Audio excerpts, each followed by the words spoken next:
Thiên ca, chạy cả ngày chắc mệt lắm nhỉ? Thiên ca ngồi đi. Cũng tạm tạm. Thiên ca, anh còn có hình xăm nữa sao? Lúc trước rảnh rỗi, xăm cho vui thôi. Hình xăm này tôi hình như đã thấy trên báo rồi thì phải. Nghe nói là trùng Thượng Hải. Ông...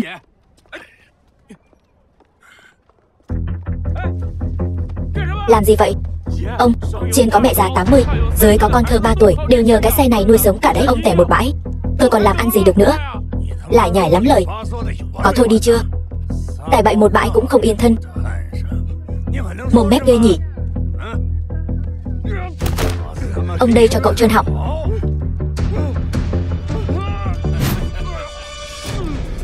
Mặn hay nhạt đây? Ông đây liều mạng với cậu.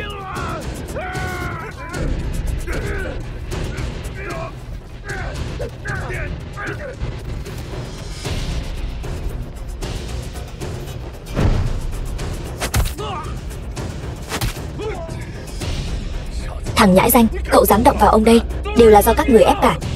Cậu sống chán rồi sao? Thằng kéo xe thối tha. Các người có biết ông đây là ai không hả? Ông đây phải lấy mạng cậu. Đừng lấy mạng tôi. Chuyện này coi như bỏ qua. Thế nào? Vài ba câu mà cậu muốn tôi bỏ qua như vậy sao? E rằng cậu không đủ tư cách. Trương Thuận.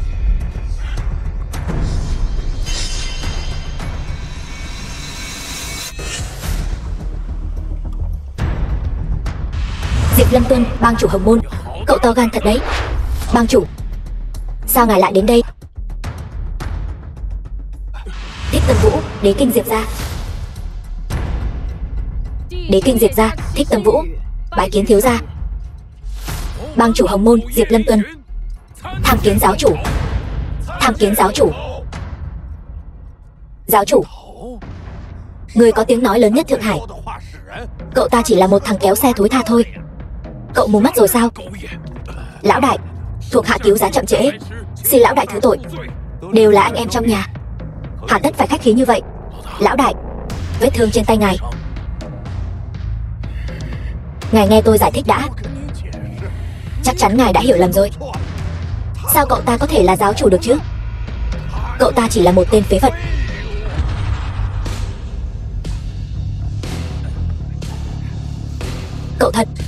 Cậu thật sự là giáo chủ của Thượng Hải sao? Bang chủ, tôi không cố ý. Tôi mạo phạm giáo chủ đáng tội bỏ mạng. Trương Thuận cậu có mấy cái đầu mà to gan lớn mật như vậy? Người đâu? Lôi chúng ra ngoài cho chó ăn. Giáo chủ, xin tha mạng. Giáo chủ tha mạng. Lão Tam, tôi không phải đã nói với cậu rồi sao? Trước khi tìm được giáo chủ Côn, đừng để lộ thân phận của tôi. Thiếu gia, ngài xem đây là cái gì? Giáo chủ Côn sao lại ở chỗ cậu? Gia chủ 3 năm trước đã đột nhiên mang giáo chủ Côn từ bến Thượng Hải bí mật lấy đi, là hy vọng ngài có thể trở về cùng người hòa giải. Hôm nay vật về nguyên chủ, đế kinh Diệp gia cần ngài trở về. Trở về Diệp gia. 8 năm trước bị Diệp gia ở kinh đô trục xuất khỏi gia tộc, cắt đứt đường sống, bị người đông doanh từ kinh đô truy sát đến tận bến Thượng Hải. Nếu không phải Bùi Như Yên cứu tôi đã sớm bỏ mạng rồi. Tiên sinh, ngài tỉnh lại đi. Tiên sinh, ngài cố gắng lên, tôi sẽ đưa ngài đến bệnh viện ngay. Tôi không biết đã trải qua bao nhiêu trận sinh tử chém lấy mạng mới thu phục được Thanh bang, Hồng bang và một loạt bang phái khác, ngồi lên vị trí giáo chủ. Tất cả bang hội ở bến Thượng Hải đều thần phục tôi,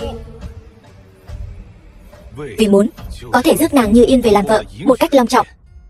Vậy mà các người lại dám lấy trộm giáo chủ Côn của tôi, khiến Như Yên mất mặt trước người nhà. Thiếu gia, gia chủ cũng là sau này mới biết được cậu coi tôi là đứa trẻ 3 tuổi chắc. Thân phận giáo chủ ở bến Thượng Hải thuộc hàng tuyệt mật, chỉ có giáo chủ Côn chứng minh. Diệp gia kinh đô là gia tộc số 1 Long Quốc, lẽ nào lại không biết? Chuyện đã qua. Đế kinh Diệp gia nguyện ý trả bất cứ giá nào bồi thường cho ngài. Không cần. Bây giờ nên bồi thường nhất là Như Yên. Tôi ở rể Bùi gia 8 năm, sợ liên lụy đến người nhà, chưa từng dám nói với cô ấy chuyện của tôi, chỉ có thể dựa vào kéo xe hoàng bao ẩn danh.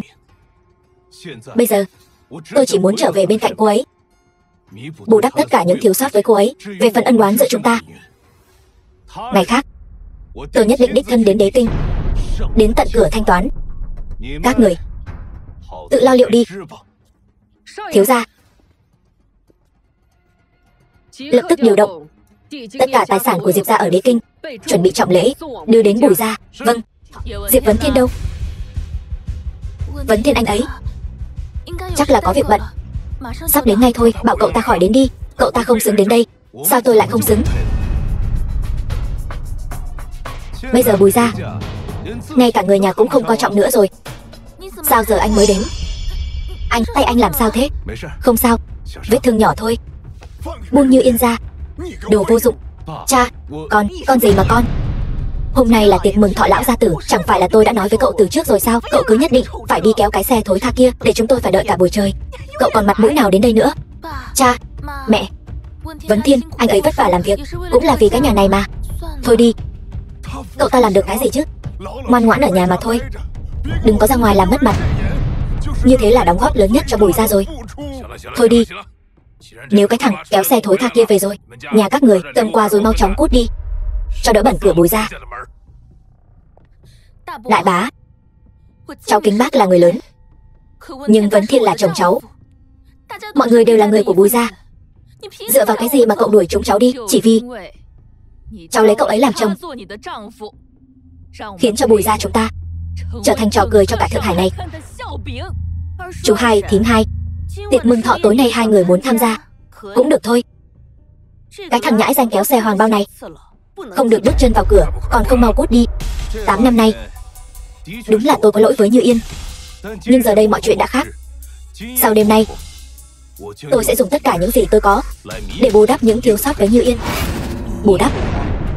Một thằng kéo xe hoàng bao như cậu thì bù đắp kiểu gì? Đừng tưởng là tôi không biết. Tiền mua xe của cậu là Như Yên cho đúng không? 8 năm rồi.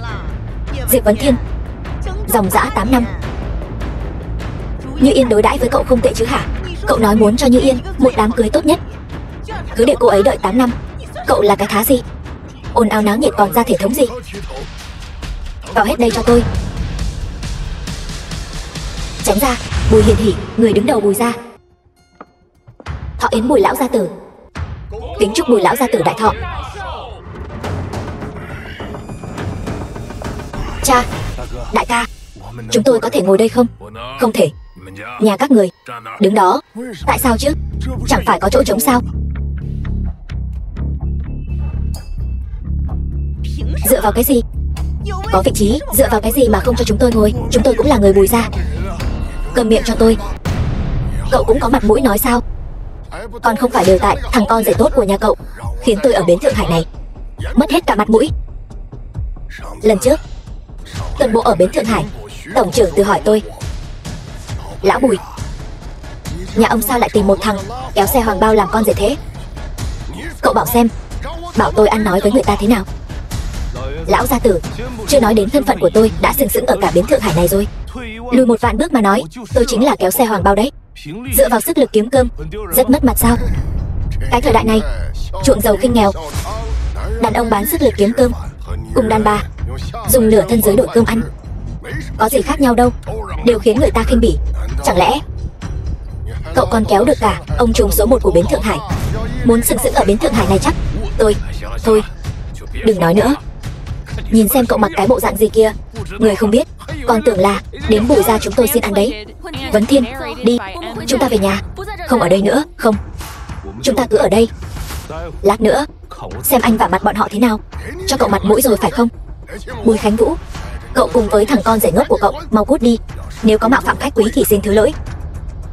Coi chừng tôi sẽ xử lý anh. Lễ của Diều Bang đến. Thiếu bang chủ Diều Bang đến chúc thọ. Hoàng Chiêu, thiếu bang chủ Diều Bang chúc Bùi lão gia tử phúc như Đông Hải, thọ tỷ Nam Sơn. Tặng Bùi lão gia tử một gốc sâm núi Đông Doanh, một bộ ấm tử gia đình cấp cảnh Đức Trấn, của đế quốc Anh, bậc thời đỉnh cấp chế tạo một chiếc đồng hồ vàng lệ kim 2000 đại dương. Tốt, tốt lắm. Không hổ là thiếu bang chủ của Diều bang, ra tay thật hào phóng. Lễ hậu hĩnh như vậy, cả bến Thượng Hải này e là không có thế lực nào có thể lấy ra được. Hoàng thiếu gia, xem ra mấy năm nay Diều bang dưới sự dẫn dắt của Hoàng bang chủ phát triển thật tốt đẹp. Phụ thân tôi và tổng thanh tra bến Thượng Hải Từ Á Tiều là anh em kết nghĩa từ khi giáo chủ biến mất. Hiện tại tất cả mọi việc đều do tổng trưởng Từ quản lý. Tổng trưởng Từ thống quản tuần bộ phòng, tung hoành bến Thượng Hải nhiều năm. Ngay cả người Tây ở Tô giới cũng phải khách khí với ông ta. Bản thân Diều bang vốn đã thế lực lớn, thêm vào mối quan hệ với tổng trưởng Từ, đơn giản là như hổ thêm cánh. Bây giờ giáo chủ không xuất hiện, tổng trưởng Từ chính là trời của bến Thượng Hải này. Diều bang có thể có mối quan hệ này với tổng trưởng Từ, thật khiến người ta ngưỡng mộ. Tôi biết mà, chiêu ca lợi hại nhất Khả Phỉ, hai người đây là bá phụ. Con vẫn quên chưa nói với bác, con và Khả Phỉ đã xác nhận quan hệ. Hôm nay đến đây, một là mừng thọ, hai là cầu thân Hoàng thiếu. Vậy sau này chúng ta đều là người một nhà. Thật sự là nằm mơ cũng không thể ngờ được, bang chủ tương lai của Diều bang lại trở thành con rể của Bùi gia tôi rồi. Dễ nói thôi, thôi xong rồi, lão đại bọn họ bây giờ lại leo lên được Diều bang, nhà chúng ta e là càng khó ngóc đầu lên rồi. Em gái, thấy chưa, Hoàng thiếu gia lần đầu đến cửa đã tặng cho ông nội lễ mừng thọ quý trọng như vậy. Cái thằng kéo xe của cô ở Bùi gia 8 năm, một cọng lông cũng không nhổ được chứ gì. Đồ mất mặt xấu hổ. Mọi người nhìn xem, trưởng bối trong nhà mừng thọ quà tặng còn không bằng 1/10 của Hoàng thiếu gia. Còn có mặt mũi mà ngồi ở đây. Thì ra có mấy thứ này là có thể ngồi lên ghế của Bùi gia rồi. Láo xược. Vấn Thiên, đừng nói nữa. Yên tâm như yên, sau này anh sẽ không để em phải chịu uất ức nữa. Hôm nay cũng cho đám người này mở mang tầm mắt, cho cậu mặt mũi rồi phải không? Diệp Vấn Thiên, một thằng kéo xe hoàng bao cũng dám ở đây ăn nói ngông cuồng. Người này hình như là một thằng ở rể, thân phận hèn hạ như vậy, sao có thể đến trước mặt người khác tuyển loại người này làm rể? Bùi gia quả thực đã xui xẻo 8 đời rồi. Nghe thấy chưa, Diệp Vấn Thiên, cậu chỉ là một trò cười của Bùi gia thôi. Tôi thấy cô mới là trò cười lớn nhất bang của các người, có mắt như mù. Cậu, tôi biết cậu chính là thằng Diệp Vấn Thiên, thằng phế vật của Bùi gia. Cậu nói mấy thứ tôi tặng là rác rưởi, vậy thì hôm nay cậu đã tặng món đồ gì vậy? Đúng vậy, cậu có thứ gì tốt, lấy ra cho mọi người mở mang tầm mắt. Món quà tôi tặng, e rằng cả Diều bang dốc hết gia sản cũng không tặng nổi đâu.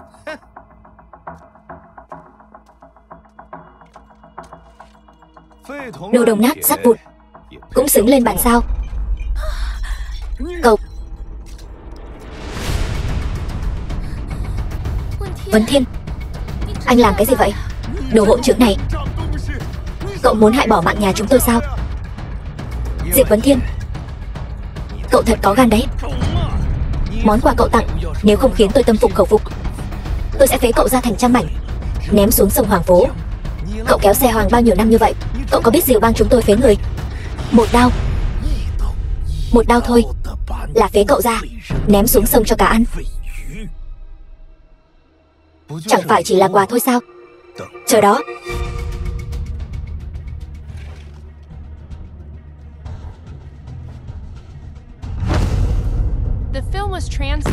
Đây chính là món quà mừng thọ tốt hơn mà cậu nói sao? Cậu tưởng đang ăn Tết sao? Đốt pháo hoa đấy sao? Vấn Thiên, anh điên rồi sao? 10, 9, 8. Đủ rồi. Còn chưa đủ mất mặt sao? Mau chóng xin lỗi Hoàng thiếu gia đi. 3, 2, 1. Diệp gia kinh đô đến.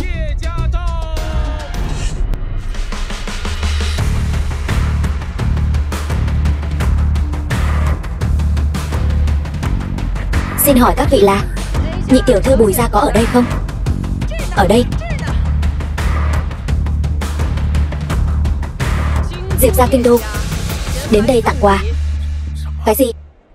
Diệp gia kinh đô, đệ nhất đại gia tộc Long Quốc. Đúng, Chi Lan tươi tốt ngàn năm, cầm sắt vui về trăm năm. Diệp gia kinh đô tặng lễ phục cưới của Hoàng thất Nhật Bất Lạc. Một bộ lễ phục cưới đẹp quá. Trên đời này thật sự có thứ đẹp đến vậy sao? Thương Hải Nguyệt Minh Châu Hữu Lệ, Lam Điền Nhật Noãn Ngọc Sinh Yên, Diệp gia kinh đô tặng cùng một pho mỹ ngọc, chất liệu tương đương, hoa thị bích. Đây là thứ ngay cả đế vương thời xưa cũng khó mà tìm được. Chân phẩm mỹ ngọc, Lô Biên Nhân Tự Nguyệt, Hạo Bản Ngưng Sương Tuyết. Diệp gia kinh đô tặng lễ kim, 3 vạn đại dương, 6 dương, kim thỏi. Chuyện này không thể nào. Phải biết rằng 3.000 đại dương là có thể khiến người ta cả đời áo cơm không lo rồi. Cái này lại có tận 3 vạn. Đồ họa thuyền quyên truyền hải cảo, thi ca yểu điệu cập Hà Châu, phiên tiên kỷ độ nghe thường vũ, giao kiến tiên trà phiếm đầu nghiêu. Chúc Bùi tiểu thư và thiếu gia mãi mãi cùng người mình yêu, tay trong tay, hạnh phúc trọn đời.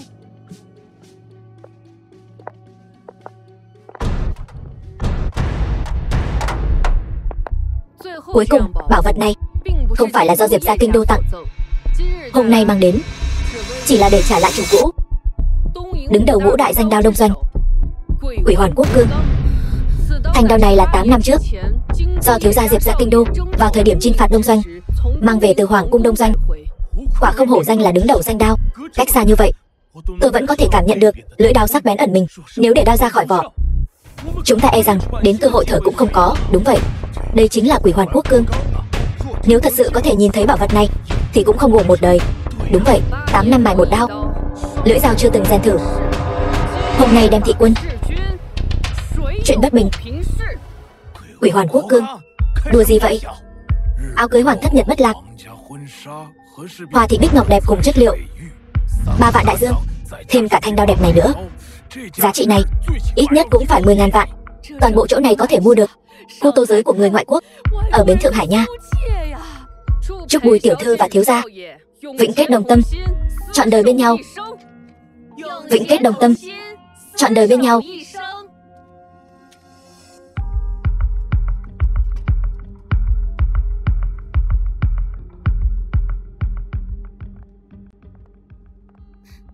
Vấn Thiên, những thứ này thật sự đều là anh tặng cho em sao?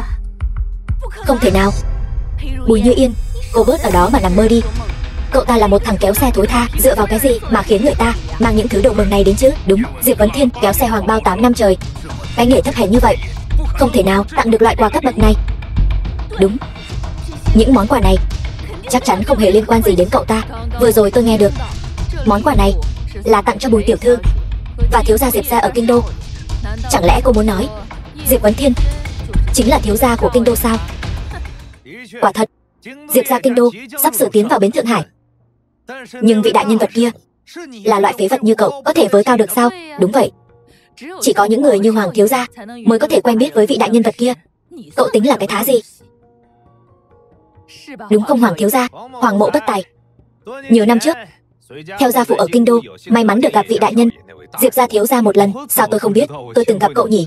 Hoàng thiếu gia, cái tên phế vật này sao có thể là Diệp gia thiếu gia được? Đừng nghe cậu ta ở đó nói bậy bạ. Nhất định là Diệp gia thiếu gia có quan hệ tốt với cha anh, biết chúng ta sắp đính hôn rồi nên mới gửi những món quà này đến. Đúng, tốt quá. Có tuần bộ phòng và song trọng che chở của Diệp gia kinh đô, sau này ở bến Thượng Hải này còn ai dám so vai với Diệu Bang nữa chứ? Có phải không? Đúng vậy. Phỉ Nhi có thể gả vào một gia đình tốt như vậy, ta cũng yên tâm rồi.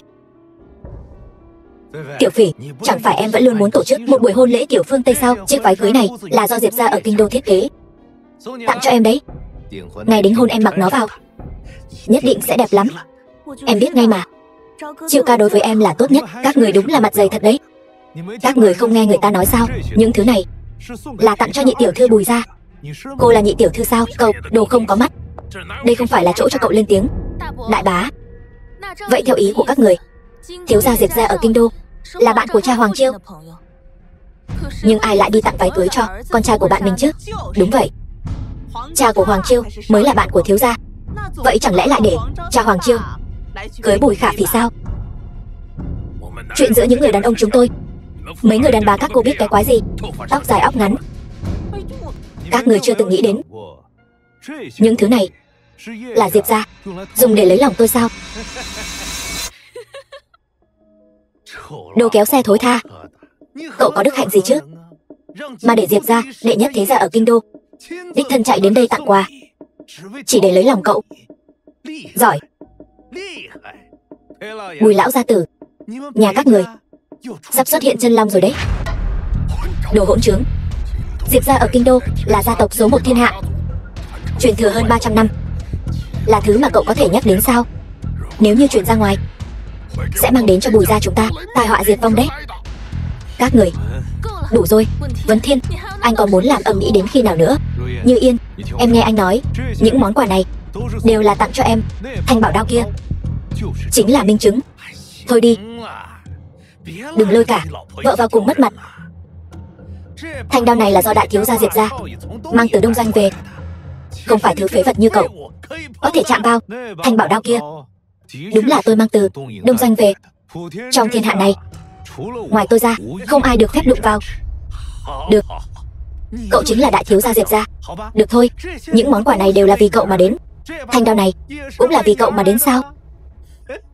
Diệp Vấn Thiên, chữ Diệp của cậu là Diệp của lá rau thối, còn Diệp gia kinh đô là dạ của dạ Minh Châu. Cái đồ kéo xe thối tha như cậu, chắc là đến một giỏ chữ to cũng không biết đọc ấy nhỉ. Tôi sợ bóng tối nên không muốn mang họ Dạ. Được không? Sợ bóng tối. Sợ bóng tối sao cậu không mang họ Nhật đi? Cậu cũng không tè một bãi rồi soi lại mình đi. Cậu xứng sao? Hôm nay là ngày tôi đến cầu hôn, nếu không thì bây giờ tôi sẽ phế cậu ra thành trăm mảnh, ném xuống sông Hoàng Phố cho cá ăn. Chiêu ca, vì loại phế vật này mà tức giận không đáng. Bùi Như Yên, mau nhìn xem cái tên đàn ông phế vật nhà cô đi, đến mặt cũng không cần nữa rồi, còn chọc Chiêu ca nổi giận. Cô sắp phải thủ tiết cả đời rồi đấy. Bùi Khả Phỉ, cô, cái gã đàn ông này vừa dơ vừa thối, sao cô lại để ý đến cậu ta vậy? Hay là khẩu vị của cô nặng đến vậy? Chỉ thích loại này thôi. Vậy thì cô đúng là quá tiện nhân rồi. Tôi đã nói rồi, có tôi ở đây, không ai được phép động vào cô ấy. Láo xược, dám dở trò trước mặt tôi. Ông nội đều là Bùi Khả Phỉ. Cô ta khiêu khích trước. Vấn Thiên chỉ là câm miệng. Còn nói thêm một câu nữa, cả nhà các người cút hết cho tôi. Ông nội con. Thôi được rồi, Bùi Như Yên, cứ giữ lấy cái gã đàn ông này mà sống nghèo khổ cả đời đi. Ông nội, chúng ta tiếp tục xem quà mừng mà Diệp gia gửi đến đi, đừng làm mất hứng của ông. Mau cút đi.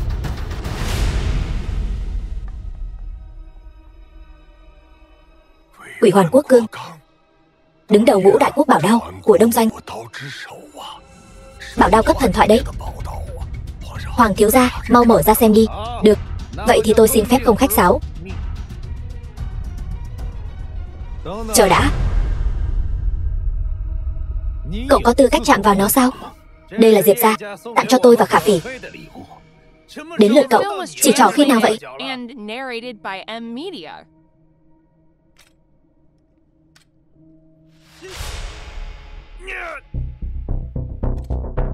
Lẽ nào thanh đao này không phải là Diệp thiếu gia ở kinh đô tặng cho Hoàng thiếu gia sao? Sao anh ta lại không rút ra được chứ? Liệu có khả năng nào thanh đao này không nhận chủ nhân này không? Năm đó thanh đao này là tôi ở Đông Doanh, liệu bỏ mạng đoạt lại được? Ngoài tôi ra, không một ai có thể rút ra được. Cậu chỉ là một tên kéo xe tay thối tha, còn từng đến Đông Doanh nữa cơ đấy. Nực cười. Chiêu ca, hình như trên vỏ đao này có một cái cơ quan, là mật mã. Chiêu ca, anh xem này, sự sắp xếp của những mật mã này hình như là một ngày tháng. Tiểu Phỉ, vẫn là em thông minh, nhất định là sinh nhật của tôi. Các vị, xin chớ nóng vội.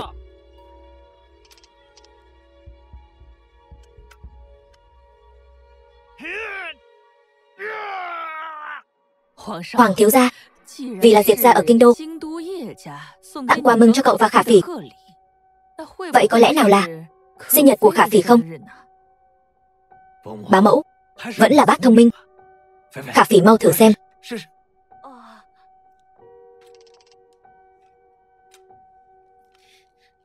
Để anh giúp em, đến đây cùng nhau. Hoàng thiếu gia, cố lên. Hoàng thiếu gia, cố lên. Hoàng thiếu gia, cố lên.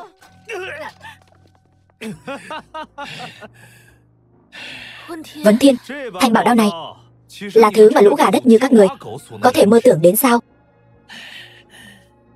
Như Yên, nó đúng là mật mã, nhưng nó không phải là một ngày sinh nhật bình thường. Đằng sau nó ghi lại một đoạn hận thù máu lửa của hàng tỷ người Long Quốc. Chính xác mà nói là một ngày quốc tang. Khốn kiếp, cậu nói nghe hay đấy, có bản lĩnh thì cậu rút đi. Thanh đao này, còn có những món quà này là tôi tặng cho Như Yên. Muốn rút, đương nhiên cũng là Như Yên rút. Em thật đúng là một thằng vô dụng, bản thân không dám, còn để vợ ra ngoài mất mặt. Vấn Thiên, hay là thôi đi. Như Yên, em hãy tin anh. Còn nhớ năm xưa, thiết kỵ Đông Doanh đặt chân vào biên cảnh phía Bắc Long Quốc ta chứ? Kể từ ngày đó, hàng tỷ đồng bào Long Quốc chúng ta, thể sống hay bỏ mạng kháng cự, đều dũng cảm lấy mạng địch là người Long Quốc. Ngày đó không nên bị lãng quên. Chẳng lẽ là... Đừng có làm nhảm nữa, mau rút đi.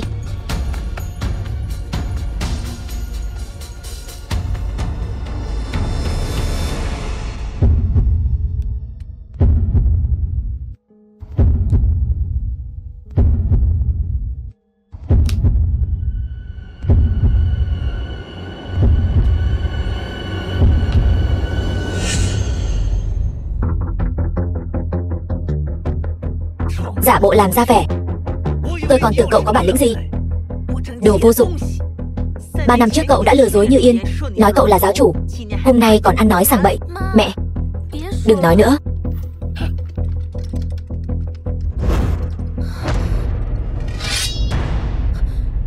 Vấn Thiên, đao ra khỏi vỏ rồi.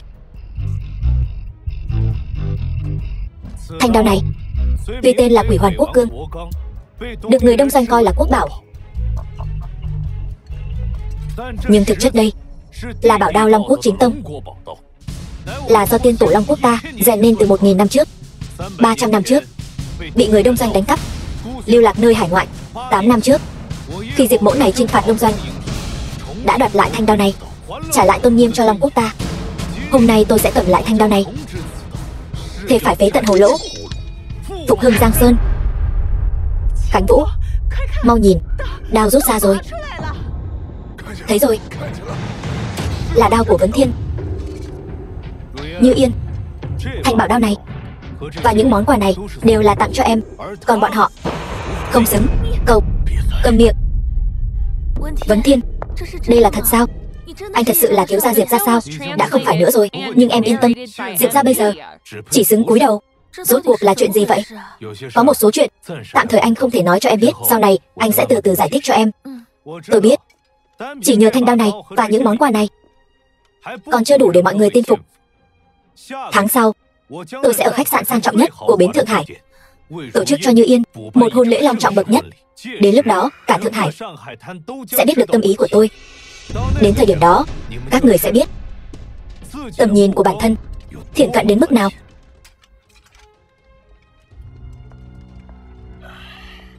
Món quà trị giá 10.000 vạn đại dương lại là Diệp Vấn Thiên tặng. Cậu ta chỉ là một người kéo xe hoàng bao, sao có thể tặng món quà quý giá như vậy? Thật là không thể tin được. Lẽ nào những món quà này đều là giả?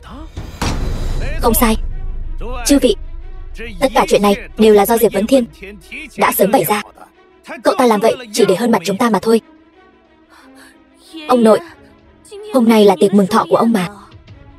Bùi Như Yên đó vì cái thể diện của mình mà hủy hoại tất cả, thật không ra gì mà. Cô ăn nói hàm hồ. Mấy thứ này đều là do con rể tôi phái người đưa tới. Sao đến miệng các người lại thành đồ giả hết rồi? Người ta đã nói rồi, đây là quà mừng tặng cho thiếu gia Diệp gia.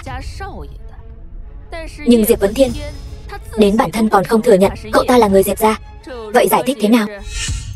Tôi, đại ca, đại tổ, nếu anh chị nghi ngờ những món quà này thì có thể tìm người giám định mà.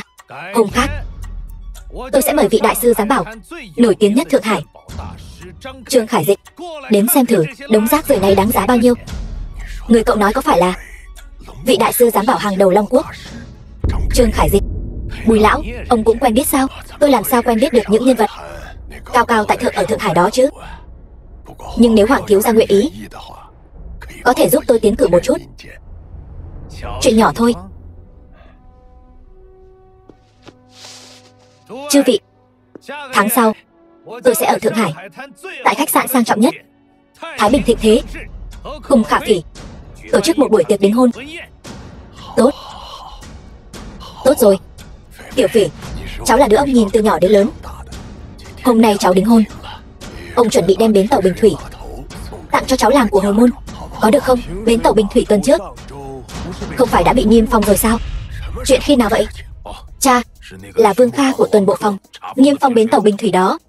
Người đó là bạn học đại học của Như Yên. Cha bảo Như Yên nghĩ cách lấy lại bến tàu Bình Thủy đi. Đó là của hồi môn của Khả Phỉ đó. Dựa vào cái gì mà của hồi môn của cô ta lại phải để nhà chúng ta ra sức? Câm miệng cho tôi. Nếu các người không lấy lại bến tàu cho tôi thì tất cả cút khỏi Bùi gia. Thái Bình Thịnh Thế. Vấn Thiên, anh gấp gáp đưa em đến đây làm gì? Tề Thiên Nhất, ông chủ Thái Bình Thịnh Thế, năm đó là thủ hạ của anh. Ngoài ra, tổng trưởng Sở Thượng Hải Từ Á Tiêu, hôm nay đây, ở đây cũng có một buổi tiệc rượu. Bọn họ năm đó đều đã từng chịu ân huệ của anh. Em vào trong, cứ việc báo tên anh là được. Thật hay giả vậy? Không thành vấn đề. Yên tâm đi.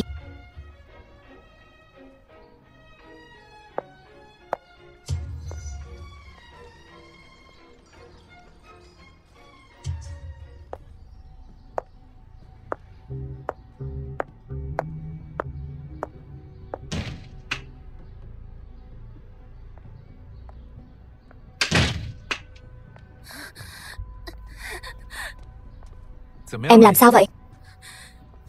Anh cố ý đúng không? Anh cùng bọn họ là một bọn.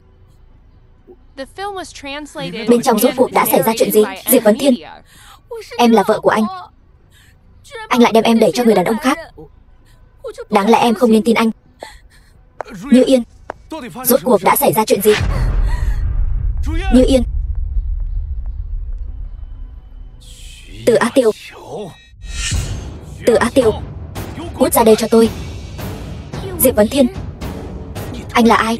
Lại dám gọi thẳng tên húy của Vương Kha, tuần bộ Thượng Hải.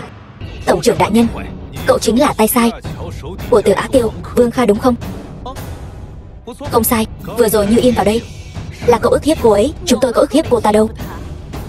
Chính cô ta mặt dày mày dạn đến đây, muốn cùng Vương tuần bộ bàn chuyện bến tàu Bình Thủy, lại không muốn cùng Vương tuần bộ ôn lại chuyện cũ. Vương thiếu gia mà, tính tình phóng khoáng, nên lời nói hành động hơi quá. Sao hả? Cho nên cậu liền động tay động chân với cô ấy. Không sai, con đàn bà thối tha này cứ dây dưa với tôi. Bây giờ tôi có quyền có thế. Đừng nói là sờ soạn cô ta vài cái, cho dù làm nhục cô ta thì đã làm sao nào. Huống chi bây giờ Bùi gia đang có việc cầu cạnh tôi. Diệp Vấn Thiên, tôi cảnh cáo cậu thái độ tôn trọng một chút cho tôi. Ngay cả Diều bang của tôi gặp tuần bộ phòng cũng phải nể mặt vài phần. Không phải là thứ kéo xe như cậu có thể trêu vào đâu. Cậu biết không, Vương tuần bộ đã đồng ý gỡ bỏ phong tỏa bến tàu Bình Thủy trả lại cho tôi rồi. Cậu bớt ở đây phát điên đi, để khỏi chọc anh ta không vui, hỏng việc lớn. Ông nội sẽ không bỏ qua cho cậu và Như Yên đâu. Tôi cho cậu một cơ hội. Bây giờ tự phế hai tay quỳ xuống xin lỗi Như Yên, tôi có thể tha cho cậu. Nếu không thì hôm nay cậu để mạng ở đây cho tôi. Cậu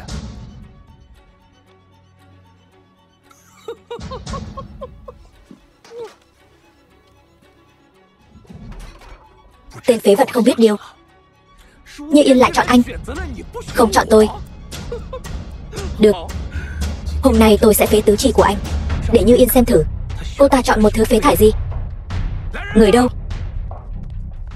Phế gãy tay chân, ném ra ngoài cho chó ăn. Lên.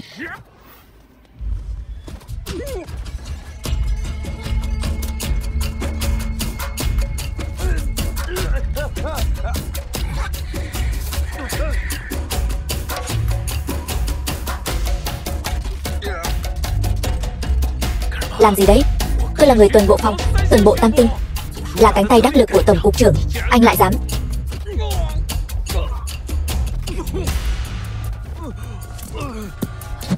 Diệp Vấn Thiên, cậu lại dám đánh Vương tuần bộ. Cậu muốn hại bỏ mạng Bùi ra sao? Cút đi thôi, tránh rước họa vào thân.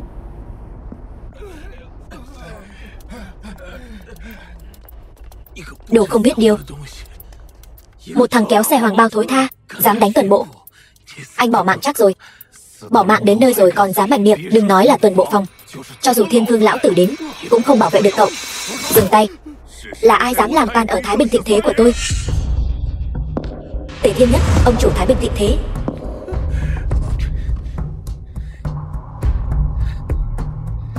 Tôi, Vương Kha, ai đánh cậu ra nông nỗi này? Cái thằng kéo xe thối tha này, không phân phải trái, vừa vào đã đánh tôi một trận. Cái chốn Thái Bình Thịnh Thế này, nổi danh không ai dám động thủ. Lát nữa lão đại của tôi, tổng trưởng Từ đến. Ông ta mà biết chuyện này, thì việc làm ăn khách sạn của ngài khó mà giữ được đấy. Cậu là ai? Dám đến đây gây sự? Bắt anh ta lại, tôi xem ai dám động. Khẩu khí lớn thật. Cậu có biết tôi là ai không? Xem ra ông quên ai đã cho ông địa vị ngày hôm nay rồi. Diệp thiếu gia. Thiếu gia gì chứ? Anh ta chỉ là một tiểu tử không biết điều. Diệp Vấn Thiên.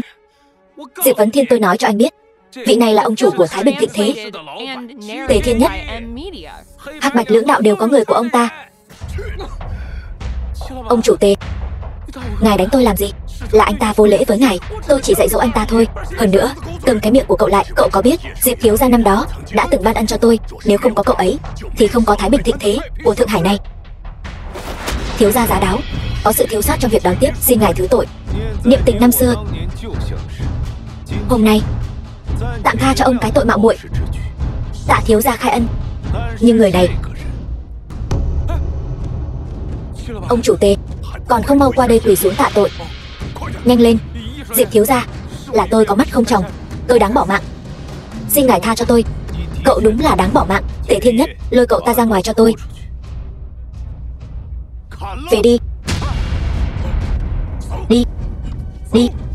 Cậu Diệp Vấn Thiên, anh đừng quá đáng. Tôi nể tình anh và ông chủ Tề là người quen cũ, tôi mới thật lòng xin lỗi anh. Anh lại muốn lấy mạng tôi.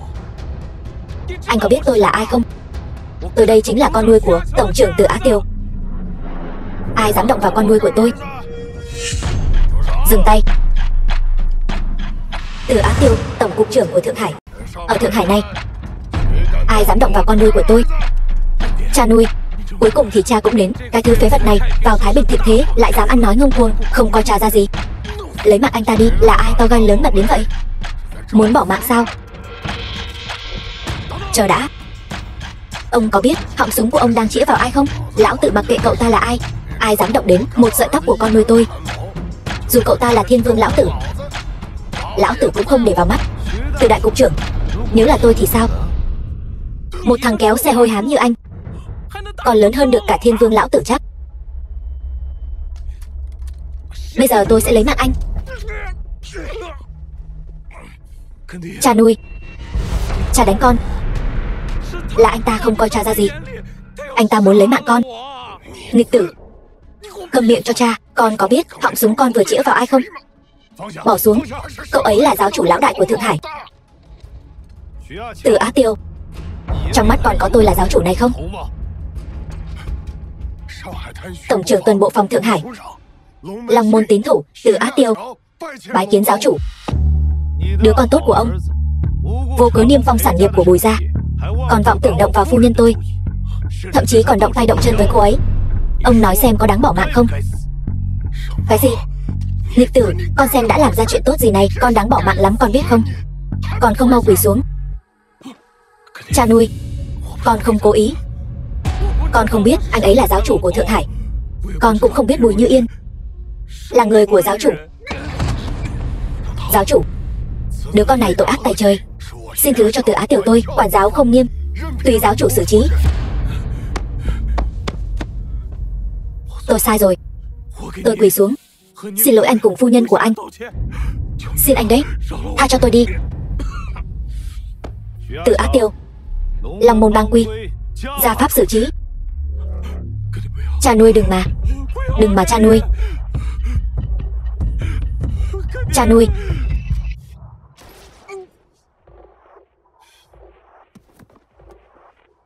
Chuyện này coi như bỏ qua đi. Từ Á Tiều, trước mặt đại điển giáo chủ trở về, Ông nên biết phải làm gì chứ. Đỗ Huyền Thanh, sao cô lại ở đây? Tôi là bạn thân nhất của Như Yên mà. Tôi xuất hiện ở đây có gì lạ sao? Như Yên đâu? Như Yên không muốn gặp anh. Ký vào đây đi. Anh có thể đi rồi đấy.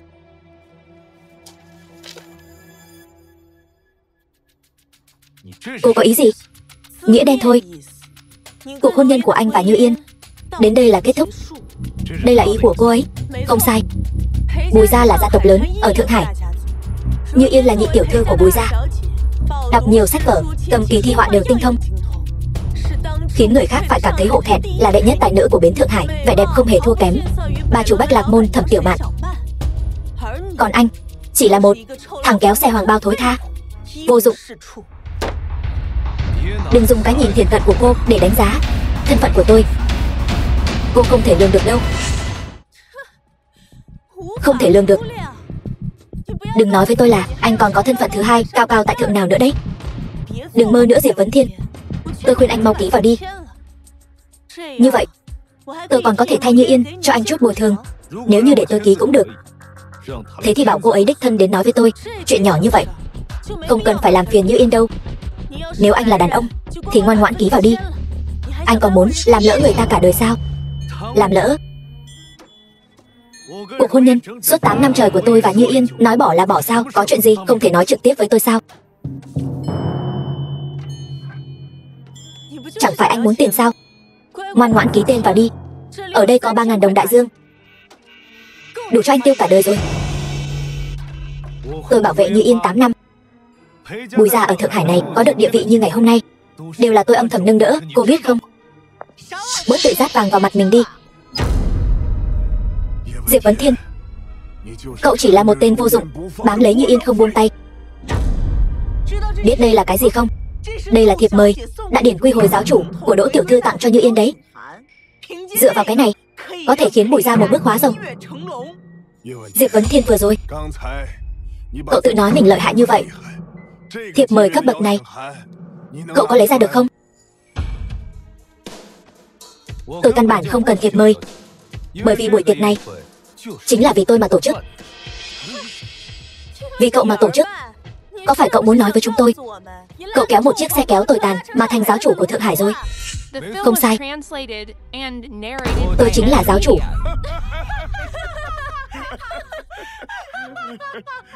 Diệp Vấn Thiên, 3 năm trước cậu đã nói cậu là giáo chủ rồi. Hôm nay lại nói lời điên rồ này sao? Đại điển quy hồi giáo chủ 3 ngày sau, chư vị anh tài tụ hội. Những người đến đây đều là người của bến Thượng Hải, bậc trí tôn quyền quý. Có tấm thiệp mời này, Bùi gia chúng ta lập tức có thể bước chân vào giới thượng lưu xã hội Thượng Hải. Cậu và Như Yên khác nhau như trời với bùn. Mau ký tên rồi đi. Xem anh ra sức như vậy, muốn tranh lại chút mặt mũi cho mình. Tôi nói thẳng với anh vậy. Toàn bộ phòng luôn có quan hệ hợp tác mật thiết với Thanh Bang. Lần này Bùi gia bọn họ có thể đi dự đại điển là do tôi làm mối, cũng là do tôi tạo sự kết nối. Cuối cùng là nhờ sự thúc đẩy của tôi, sự thúc đẩy của cô. Thanh Bang là nhờ tôi giúp đỡ mới trưởng thành được như vậy. Cô là cái thá gì? Đủ rồi.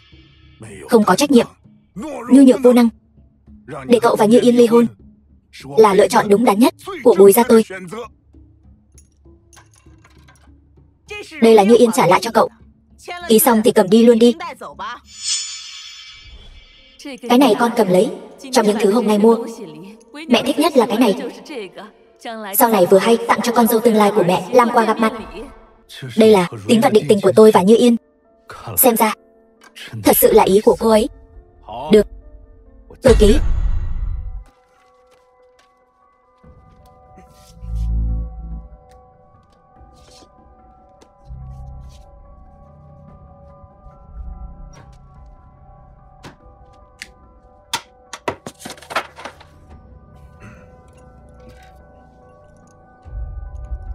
Chút tiền này tôi còn không thèm để vào mắt. Kể từ hôm nay, tôi và Bùi gia không còn nợ nhau gì nữa. Giúp tôi chuyển lời cho Như Yên. Ở bên nhau 8 năm, tôi, Diệp Vấn Thiên, quả thật nợ cô ấy. Nhưng sau này tôi sẽ tiếp tục bảo vệ cô ấy chu toàn.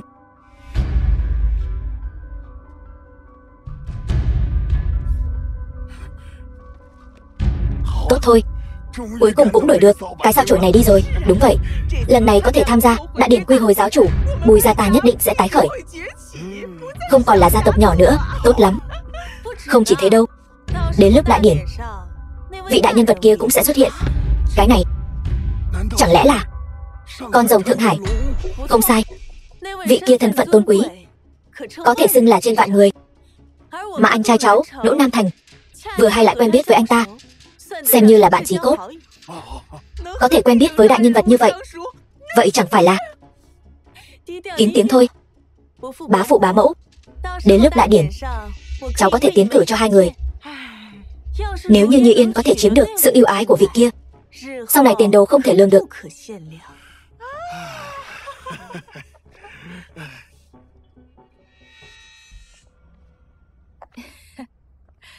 Khả Phỉ, hôm nay phải biểu hiện thật tốt. Nếu được vị người Tây nào để ý, vậy thì đúng là phúc của con đấy. Đến lúc đó đá cái thằng Hoàng Chiêu kia đi, nhà chúng ta cũng có thể nhảy lên thành gia tộc hàng đầu rồi đấy. Mẹ nói gì vậy? Nói với con bé những chuyện này làm gì? Diệp Vấn Thiên, tốt lắm Diệp Vấn Thiên, khó trách anh lại đồng ý ly hôn với em gái tôi. Thì ra là đã sớm lên giường với Hồ Ly Tinh rồi. Thật là không biết xấu hổ. Cơm có thể ăn bậy, nhưng lời không thể nói bậy. Ai nói bậy? Đồ mất dạy, không có lương tâm. Như Yên đối với cậu tốt như vậy, cậu có xứng với cô ấy không? 8 năm này, Diệp Vấn Thiên tôi tự hỏi Long Minh chưa từng làm qua chuyện gì có lỗi với Như Yên. Cậu nói láo, không làm chuyện gì mờ ám. Như Yên sẽ ly hôn với cậu sao? Diệp Vấn Thiên, cậu ăn của em tôi, dùng của em tôi, bây giờ ly hôn rồi, còn cầm tiền chia tay của em tôi, tư thông với con Hồ Ly Tinh này. Đem tiền của em tôi trả lại đây. Đúng rồi, tiền của Bùi gia, cậu cũng xứng lấy sao? Đồ vô dụng, nhất định phải tay trắng ra đi. Cho các người có biết các người đang nói chuyện với ai không? Đồ Hồ Ly Tinh, có tư cách gì mà ở đây là lối om sòm? Cô Tiểu Mạn, tiền của Như Yên tôi một xu cũng không lấy. Cậu lừa ai đấy? Cái dạng nghèo kiết xác như cậu mà bảo không lấy một xu nào? Mau chóng giao hết ra đây.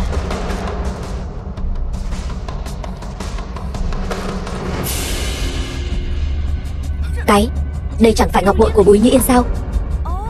Cậu ăn trộm đồ nhà chúng tôi. Cái này là tôi tặng cho cô ấy, trả lại cho tôi. Đã nói là tặng cho cô ấy, tại sao lại xuất hiện ở chỗ cậu? Rõ ràng là cậu ăn trộm. Trả lại cho tôi. Đừng hòng. Đồ tiện nhân. Khả Phỉ, con không sao chứ?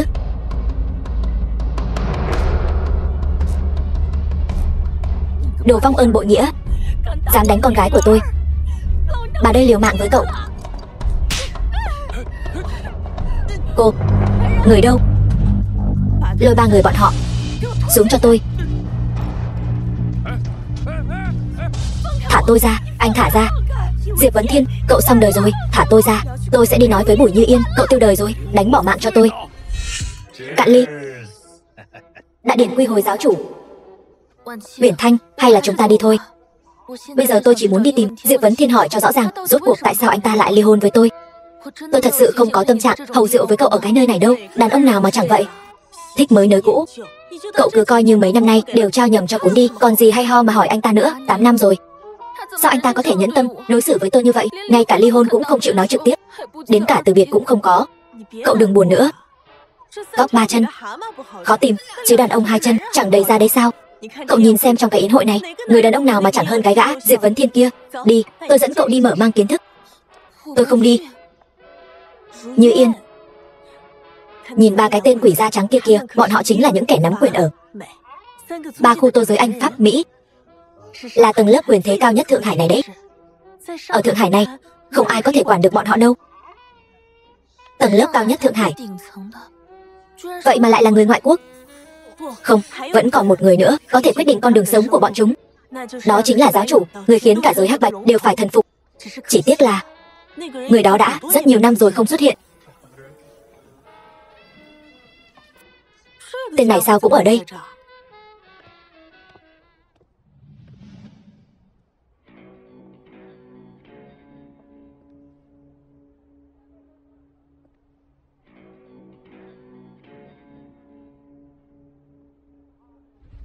Con gái ngoan, đừng buồn nữa.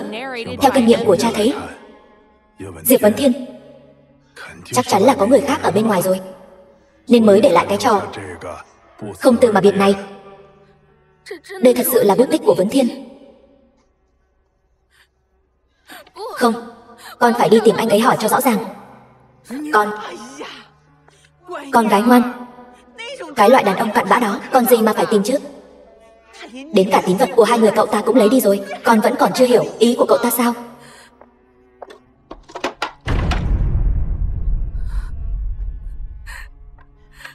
Ngọc bội kia biến mất rồi.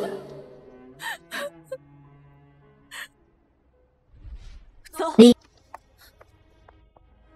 Ai cho phép anh vào đây? Còn không mau cút ra ngoài. Tôi đường đường chính chính đi vào. Dựa vào cái gì phải đi ra? Anh còn giả bộ cái gì? Đây là nơi mà anh có thể tùy tiện ra vào sao? Lén lút theo chúng tôi trà trộn vào đây, chẳng phải muốn bỏ mạng sao? Vấn Thiên, anh thật sự muốn cùng em? Diệp Vấn Thiên, cậu thật to gan.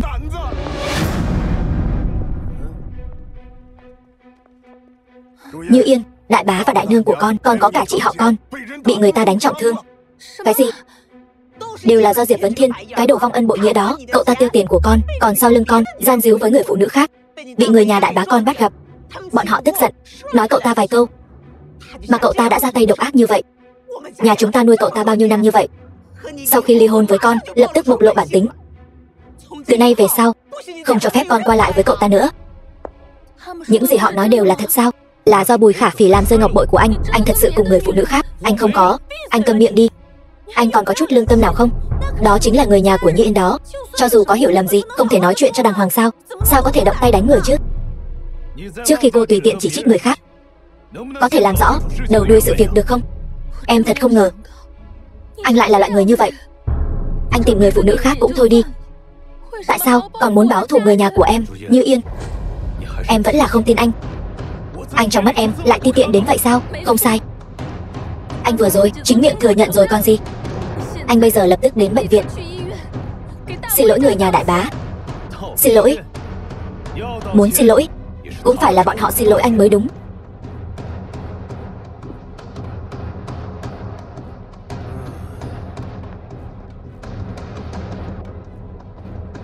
Lần trước ở Thái Bình Thịnh Thế chưa xử lý được anh, hôm nay anh dám chạy đến đây. Hôm nay các danh lưu Thượng Hải tề tựu, một thằng kéo xe hôi hám như anh cũng dám chạy đến đây. Anh thật sự không sợ bỏ mạng sao? Tôi sợ bỏ mạng. Cậu đi hỏi thử Từ Á Tiểu xem, buổi tiệc tối nay nếu không có tôi, ông ta dám bắt đầu sao? Anh điên rồi, Vấn Thiên. Anh có biết anh đang nói gì không? Đồ không biết điều, dám mạo phạm tổng trưởng Từ. William, người cầm quyền ở Tô Giới nước Anh, quỳ xuống. Quỳ xuống sao? Ông ta không xứng. Người cầm quyền ở Tô Giới nước Anh, Raphael, người cầm quyền ở Tô Giới nước Pháp, không đủ tư cách. Vậy tính thêm cả người cầm quyền ở Tô Giới nước Pháp này nữa thì sao? Không xứng. Thật thú vị. Thêm cả Tô Giới nước Mỹ nữa thì thế nào? Smith, người cầm quyền ở Tô Giới nước Mỹ, chỉ là mấy người ngoại quốc mà thôi, còn kém xa lắm. Vấn Thiên, ba vị này chính là quyền thế ở tầng lớp cao nhất, đại diện cho cả Thượng Hải này.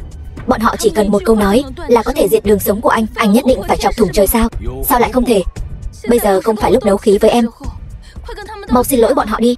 Anh đã nói rồi, bọn họ không xứng. Diệp Vấn Thiên, anh muốn bỏ mạng thì cứ bỏ mạng đi, đừng liên lụy tôi và Như Yên. Bọn họ không xứng. Vậy thì thêm vào Diều Bang của Thượng Hải tôi nữa thì sao? Diều Bang. Không sai, Diều Bang của tôi sẽ ở đại điển tối nay, gặp mặt trực tiếp với giáo chủ trong truyền thuyết. Diều Bang của tôi sẽ một bước lên trời, cùng hưởng vinh quang. Bây giờ anh cảm thấy tôi còn đủ tư cách không? Nghe nói vị kia chính là thần thoại của Thượng Hải. Tất cả mọi người phải nghe theo mệnh lệnh của anh ta. Diều Bang trong mắt tôi thì tính là cái thá gì?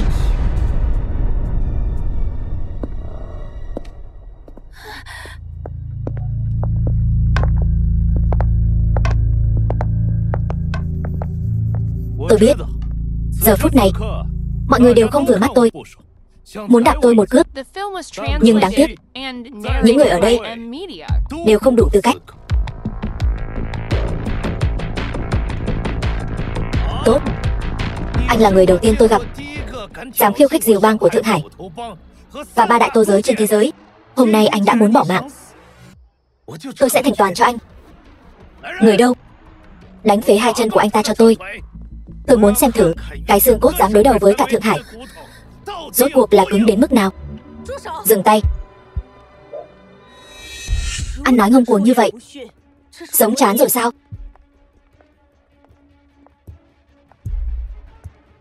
Thiên ca,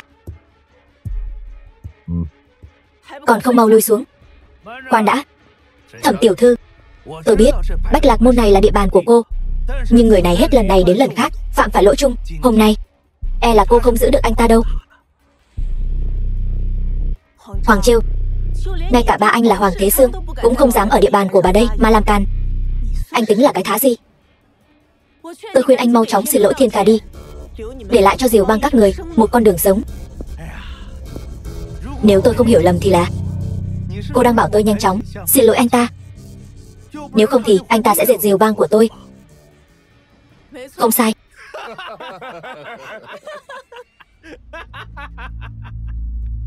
Lợi hại. Đừng nói đến việc Diều Bang của tôi hôm nay được gặp mặt với vị đại nhân trên vạn người kia, chỉ bàn đến 2000 mấy trăm huynh đệ của Diều Bang của tôi, nhìn khắp cả Thượng Hải này, ai có thể diệt được chúng tôi? Huống chi cha tôi với tổng trưởng Từ còn là kết nghĩa Kim Lan.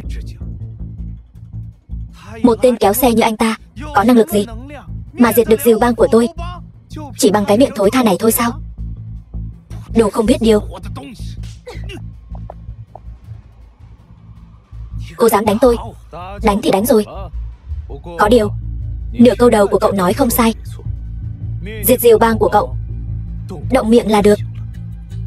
Tiểu Mạn, thông báo cho lão Tam triệu tập cuộc gặp mặt sớm hơn với Hoàng Thế Sương, bảo ông ta trong vòng 5 phút cút đến đây gặp tôi. Thiên ca đã thông báo xuống dưới. Được. Như Yên, đại điển sắp bắt đầu rồi, anh ta mà cứ điên cuồng như vậy nữa chúng ta chắc chắn sẽ bị liên lụy. Đi nhanh thôi. Diệp Vấn Thiên, anh làm loạn đủ chưa? Anh có biết bây giờ sự việc đã phát triển đến mức nào rồi không? Nhất định phải đến mức không thể cứu vãn. Anh mới vừa lòng sao? Làm loạn không thể cứu vãn. Cái không thể cứu vãn mà em nói là chỉ cơ hội trèo cao của Bùi ra sao? Quả nhiên Vấn Thiên là vì người phụ nữ khác nên mới ly hôn với mình. Đúng. Đúng như những gì anh nghĩ đó. Em khuyên anh bây giờ mau chóng rời đi. Cứ làm loạn nữa, ngay cả mạng của anh cũng không giữ được đâu. Trong lòng Như Yên, mặt mũi gia tộc quan trọng hơn mình. Không tiếc ly hôn với mình. Được. Anh biết em luôn luôn coi thường anh, cảm thấy anh chỉ là một thằng kéo xe. Nhưng Như Yên, anh nói cho em biết, em căn bản không biết thứ mà em đang vứt bỏ chính là một sự tồn tại gắn liền với mạng sống của anh.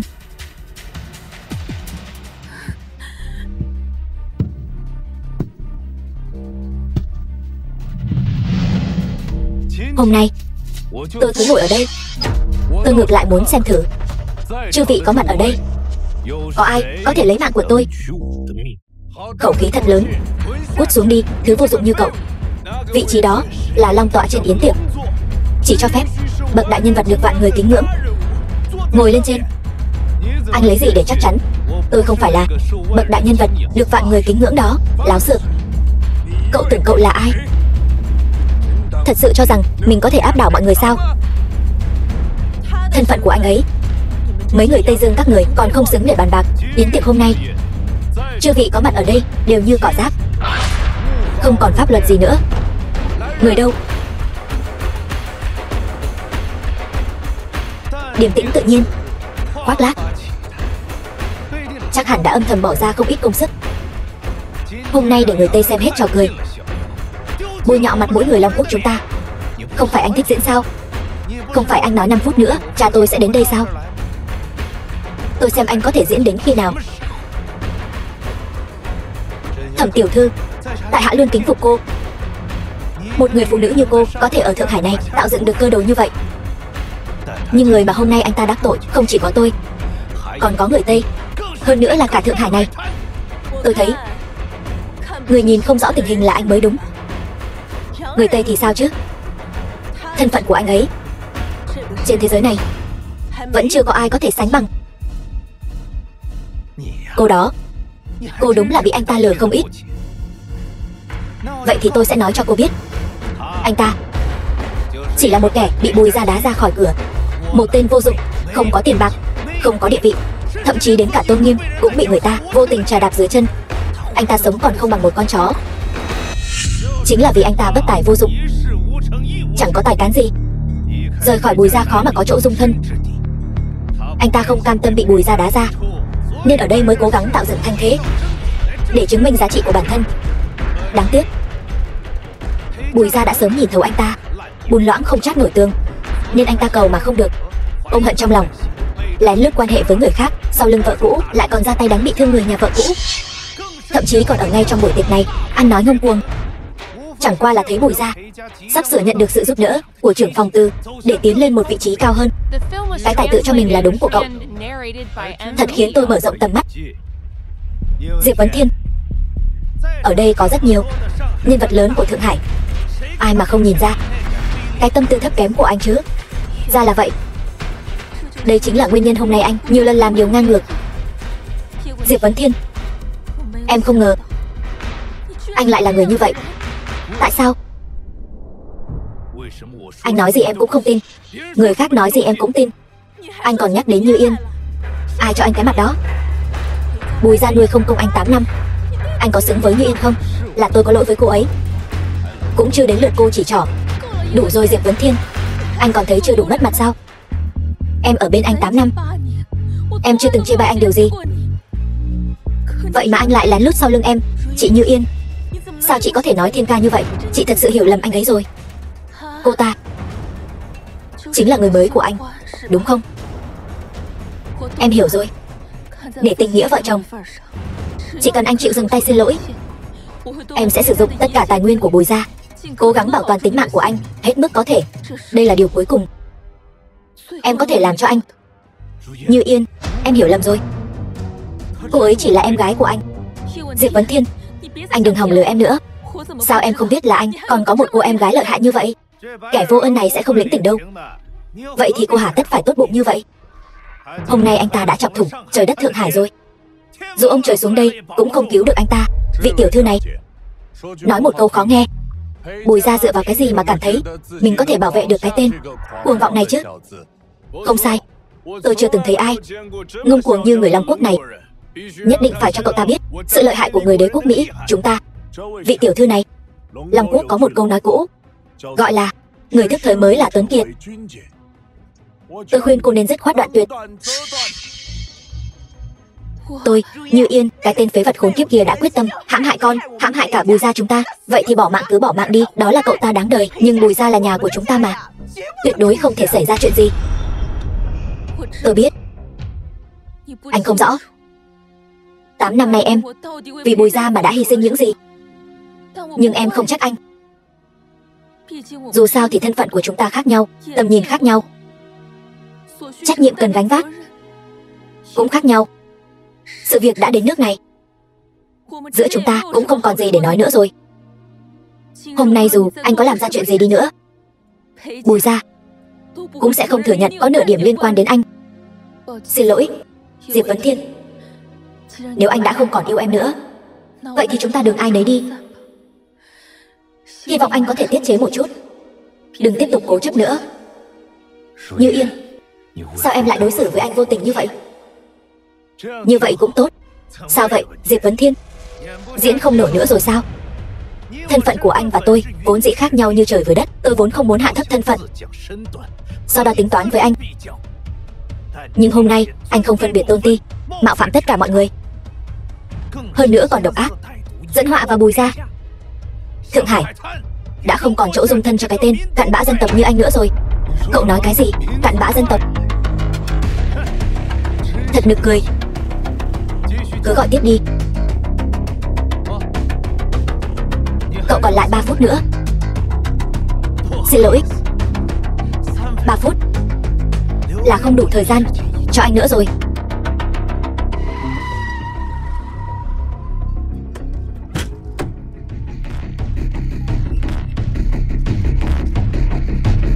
Chư vị, hôm nay với thân phận thiếu bang chủ của Diều bang Thượng Hải, tôi kêu gọi chư vị ra thông báo, loan báo khắp Thượng Hải, đoạn tuyệt đường sống của anh ta để răn đe những kẻ khác.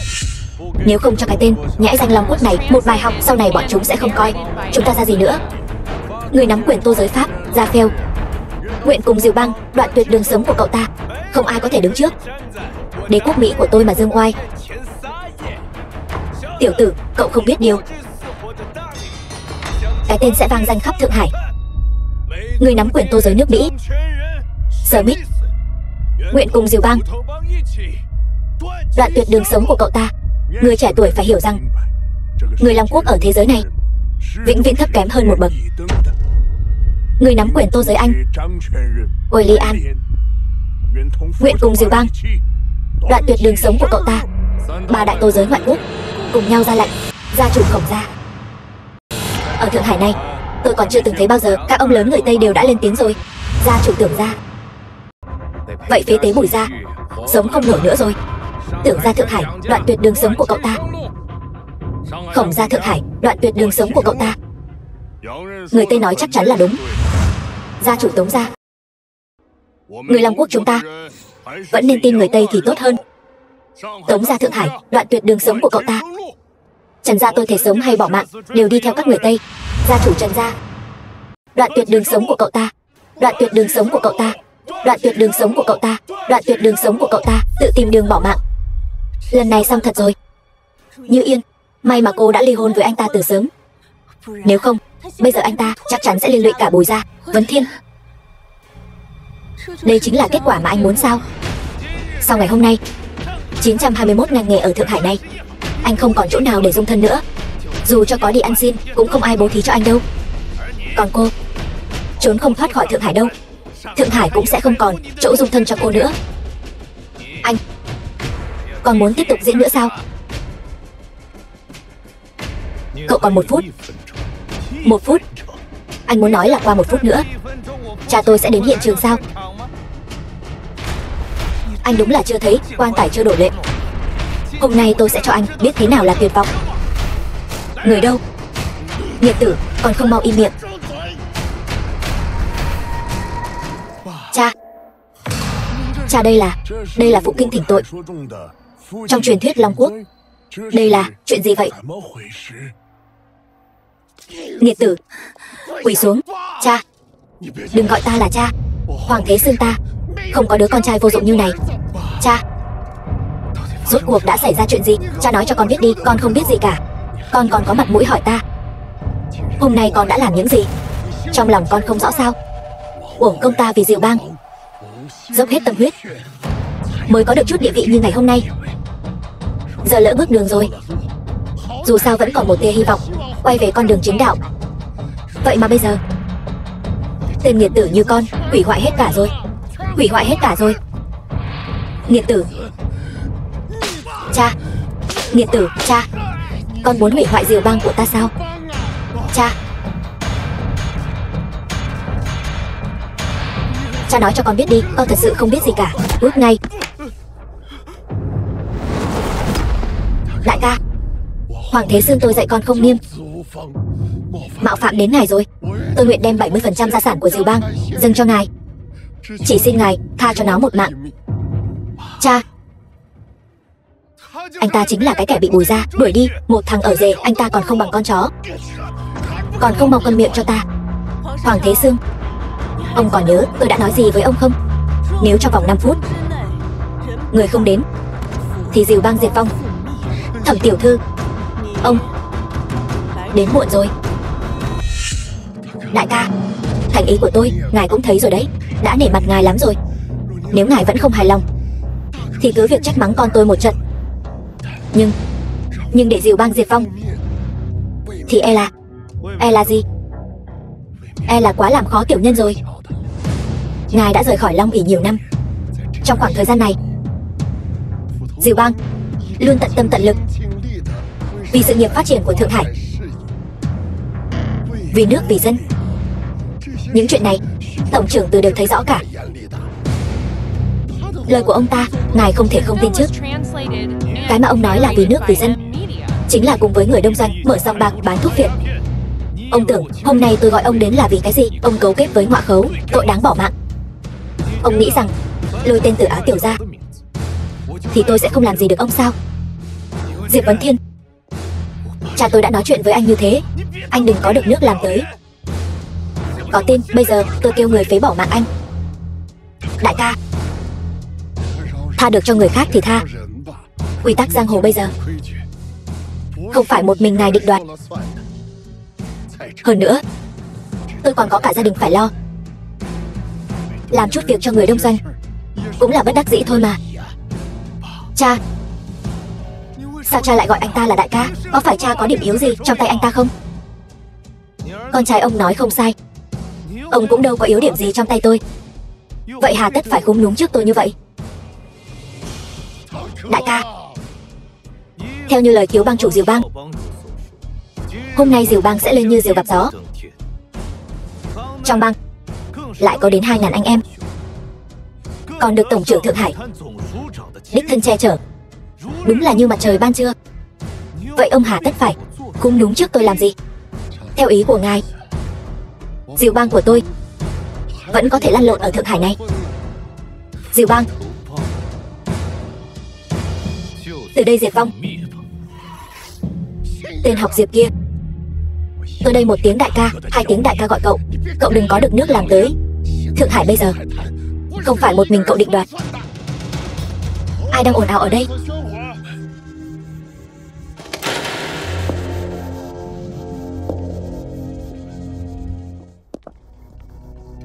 Ai đang ồn ào ở đây? Tổng trưởng Từ, cung nghênh tổng trưởng Từ, cung nghênh Giá Lâm. Tổng trưởng Từ, Như Yên, tổng trưởng Từ đến rồi. Chúng ta không qua đó sao? Anh vẫn chưa định đứng dậy sao? Cứ khăng khăng làm theo ý mình. Tại sao anh phải đứng dậy? Tổng trưởng Từ đã đến rồi. Nếu anh có thể từ chỗ ông ta tranh thủ được một tia hy vọng sống, thì những người khác sẽ không dồn anh vào đường cùng. Nhưng anh cứ ngồi lì ở đây, chỉ tổ xúc phạm tổng trưởng Từ, đến cơ hội cuối cùng cũng uổng phí mất. Xem ra em vẫn chưa nhìn rõ mọi chuyện. Hôm nay đáng lẽ là họ phải cầu xin anh. Sao anh vẫn còn mơ những giấc mơ không thực tế thế này? Diệp Vấn Thiên, anh có thể nhận rõ bản thân mình không? Suốt 8 năm trời anh chẳng làm nên trò trống gì. Nếu không phải em còn lo lắng cho anh, thì anh đến ăn no mặc ấm cũng không xong. Hôm nay mỗi một người trong sảnh tiệc này đều là những người mà anh không thể với tới. Sinh ra đã chỉ có thể ngước nhìn bóng lưng của họ. Sao anh cứ không biết cúi đầu vậy? Như Yên, em sai rồi. Trên đời này còn chưa có ai xứng đáng để Diệp Vấn Thiên tôi phải ngưỡng mộ. Diệp Vấn Thiên tôi sinh ra vốn không phải là dòng suối tầm thường, mà là ngọn núi cao nhất thế gian này. Từ Á Tiêu. Vấn Thiên, anh điên rồi. Như Yên, mau đi thôi, đừng để ý đến anh ta nữa. Anh ta muốn bỏ mạng thì cứ để anh ta bỏ mạng, nhất định đừng để liên lụy đến chúng ta. Anh dám gọi thẳng tên của tổng trưởng Từ, anh thật sự không xứng.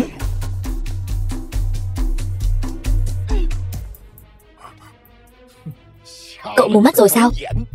Tổng trưởng Từ, đây là đang làm gì vậy?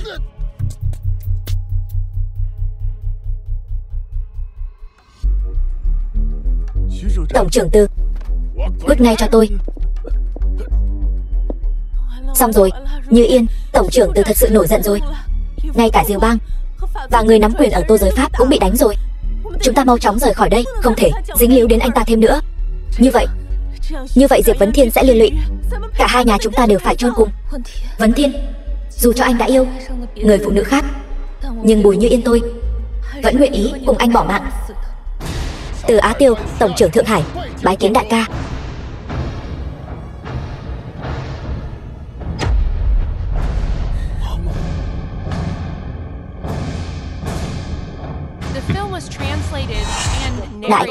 Đại ca, chuyện này rốt cuộc là thế nào vậy? Không thể nào. Xong rồi. Sao có thể như vậy? Thiên ca, Từ Á Tiêu đến muộn, xin Thiên ca trách phạt. Nếu ông đến sớm hơn thì sao tôi có thể thấy được đám quyền quý dưới trướng tổng trưởng Từ oai phong đến nhường nào chứ? Thiên ca, chuyện này là do tôi có lỗi. Tôi nhất định sẽ cố gắng hết sức cho Thiên ca một lời giải thích thỏa đáng. Mời Thiên ca lên thượng tọa tĩnh quán. Thượng tọa? Không dám. Đây là Long tọa, không phải là nhân vật quyền thế ngập trời ở Thượng Hải, không phải là người trên vạn người thì không thể ngồi. Nếu tôi mà ngồi, e rằng sẽ gây nên sự phẫn nộ của quần chúng. Từ Á Tiểu tôi ở đây. Tôi xem ai dám. Thiên ca, xin mời thượng tọa. Tốt. Vậy thì tôi xin mạn phép không từ chối. Hôm nay kẻ nào bất kính với Thiên ca, tôi sẽ tính sổ hết.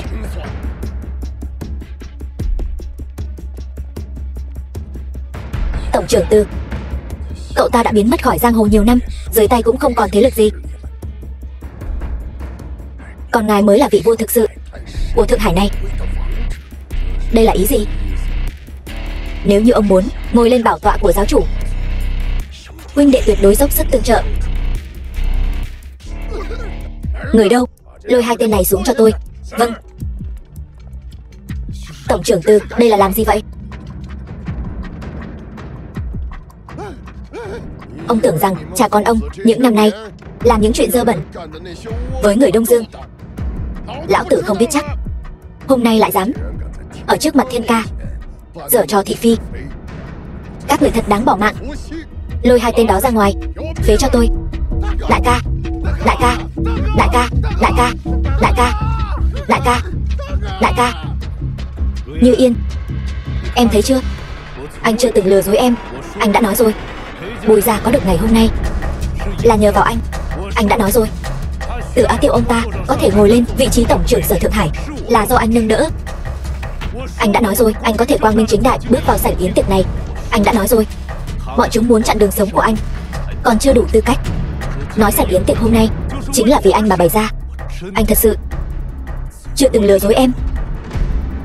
Nhưng bất kể anh có thân phận cao đến đâu, quyền thế lớn đến đâu, cũng không thể thay đổi được kết cục. Chúng ta đã ly hôn. Đúng, gạo đã nấu thành cơm rồi. Vì sao? Sao anh cứ không nói cho chúng tôi biết chứ? Rõ ràng chỉ cần anh nói cho chúng tôi biết, sự việc đã không thể phát triển thành như vậy. Tôi đã nói rồi, các người tin không? Anh bớt ở đó mà mạnh miệng đi. Như Yên bao nhiêu năm nay đối với anh tốt như thế nào? Anh muốn làm gì, cô ấy đều luôn âm thầm ủng hộ anh. Bất kể người khác nhìn anh như thế nào, cô ấy vẫn luôn tin tưởng anh. Anh có tư cách gì mà trách móc cô ấy? Diệp Vấn Thiên, anh rốt cuộc có phải là đàn ông không vậy? Câm miệng. Cô mà còn nói thêm một câu nữa, tôi sẽ lấy mạng của cô ngay bây giờ. Cô, Đỗ tiểu thư, hôm nay cô thật quá đáng. Anh trai cô có biết không, năm đó nếu không nhờ đại ca giúp đỡ, Đỗ gia các người tính là cái thá gì? Cũng xứng ngồi ở vị trí cao, cũng xứng sở hữu thành bằng lớn mạnh như vậy sao? Năm đó tôi bị kẻ thù truy sát đến tận bến Thượng Hải, bốn bề đều là địch. Sợ liên lụy đến em, chỉ có thể dùng thân phận người bình thường lặng lẽ bảo vệ em 8 năm. Như Yên, hôm nay thứ đứt đoạn không chỉ là miếng ngọc này, mà còn là tình cảm giữa chúng ta. Em là một người phụ nữ tốt, ân tình của em đối với anh, Diệp Vấn Thiên anh, cả đời này cũng không quên. Quãng đời còn lại, chúc em hạnh phúc. Vấn Thiên, cảm ơn anh đã bảo vệ em 8 năm. Ân tình của anh cả đời này em cũng không trả hết. Nhưng em hy vọng anh hạnh phúc.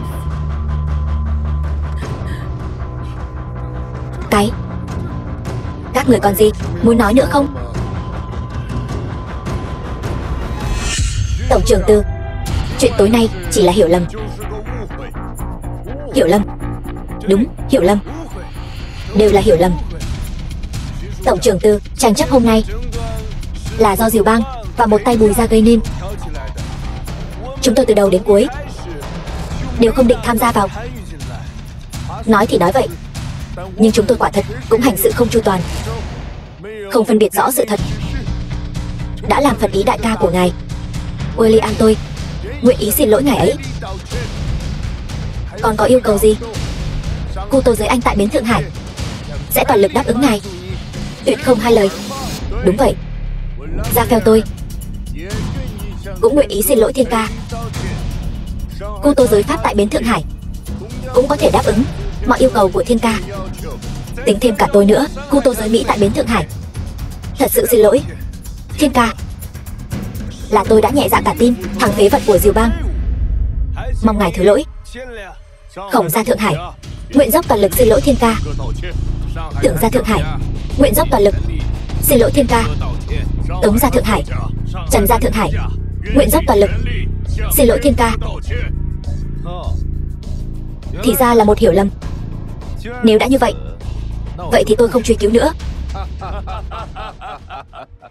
Vậy thì cứ để tất cả các khu tô giới hoàn toàn biến mất đi. Thiên ca, thật là hài hước. Đúng vậy, câu nói đùa này nghe thật khác biệt. Tôi không đùa với các người. Thiên ca, cậu có ý gì? Nghĩa đen. Thiên ca, yêu cầu của cậu cũng quá làm khó người khác rồi. Sao? Các người làm không được sao? Thiên ca, ý của chúng tôi là cậu muốn bồi thường gì, chúng tôi đều sẽ cố gắng hết sức để đáp ứng cậu. Xe sang, chỗ ở sang, kỳ chân dị bảo, thậm chí là sản nghiệp tô giới của chúng tôi đều có thể tặng cho cậu. Nhưng mà rút khỏi Long Quốc, các người lúc đó khi nói muốn diệt đường sống của tôi còn quả quyết hơn bây giờ nhiều. Đó đều là hiểu lầm. Cậu tưởng cậu là ai? Muốn để tô giới biến mất ở Long Quốc? Cậu là muốn khiêu khích Long Quốc và chiến tranh với đế quốc Anh sao? Chúng tôi là nể mặt tổng trưởng Từ nên mới gọi cậu một tiếng Thiên ca. Nhưng cậu nên hiểu rõ, phạm sự đều cần chừa một đường lui. Đứng phía sau mỗi một tô giới đều là những quốc gia mạnh hơn Long Quốc rất nhiều. William, câm miệng cho tôi. Tổng trưởng Từ, ngài là tổng cục trưởng của Thượng Hải. Ở Thượng Hải, đương nhiên ngài là người tôn quý nhất. Nhưng việc mà cậu ta đã làm hôm nay, Thượng Hải không dung thứ. William, láo xược. Có biết vừa rồi cậu đang nói chuyện với ai không? Tổng trưởng Từ, phạm sự có chừng mực. Đêm này tất cả đều là do chúng tôi hành sự không chu toàn. Chúng tôi đã xin lỗi rồi, còn muốn thế nào nữa? Thậm chí sẵn lòng bồi thường để tỏ ý xin lỗi. Nhưng cậu ta muốn quét sạch tất cả tô giới. Điều này tuyệt đối không thể. William, tôi đến Thượng Hải phát triển tô giới mấy chục năm, dựa vào uy danh của đế quốc Anh. Có bao nhiêu thế lực nguyện ý làm việc cho tôi, gốc rễ sâu xa, nội tình to lớn. Vậy mà cậu ta có tư cách gì? Chỉ một câu nói đã muốn loại bỏ tô giới Anh. William tiên sinh nói đúng. Đế quốc Pháp của tôi cũng là cường quốc đứng vững trong rừng thế giới. Thằng nhóc bản địa Long Quốc dựa vào chút thế lực mà muốn đánh đổ cả tô giới. Tổng trưởng Từ, chuyện này không phải chuyện nhỏ. Nếu chỉ là nói đùa thì thôi. Nếu ngài nhất định phải coi là thật, vậy hàng không mẫu hạm của đế quốc Mỹ tôi sẽ không đồng ý đâu.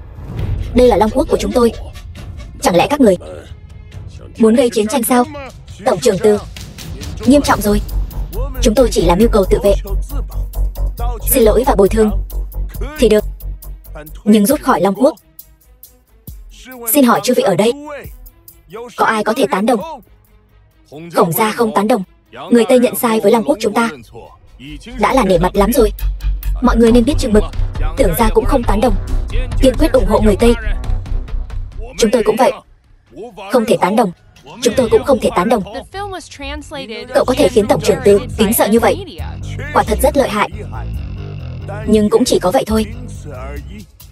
Vị thế tô giới, dùng lời của Long Quốc các người mà nói, chính là Thái Thượng Hoàng cũng không thể động đến chúng tôi.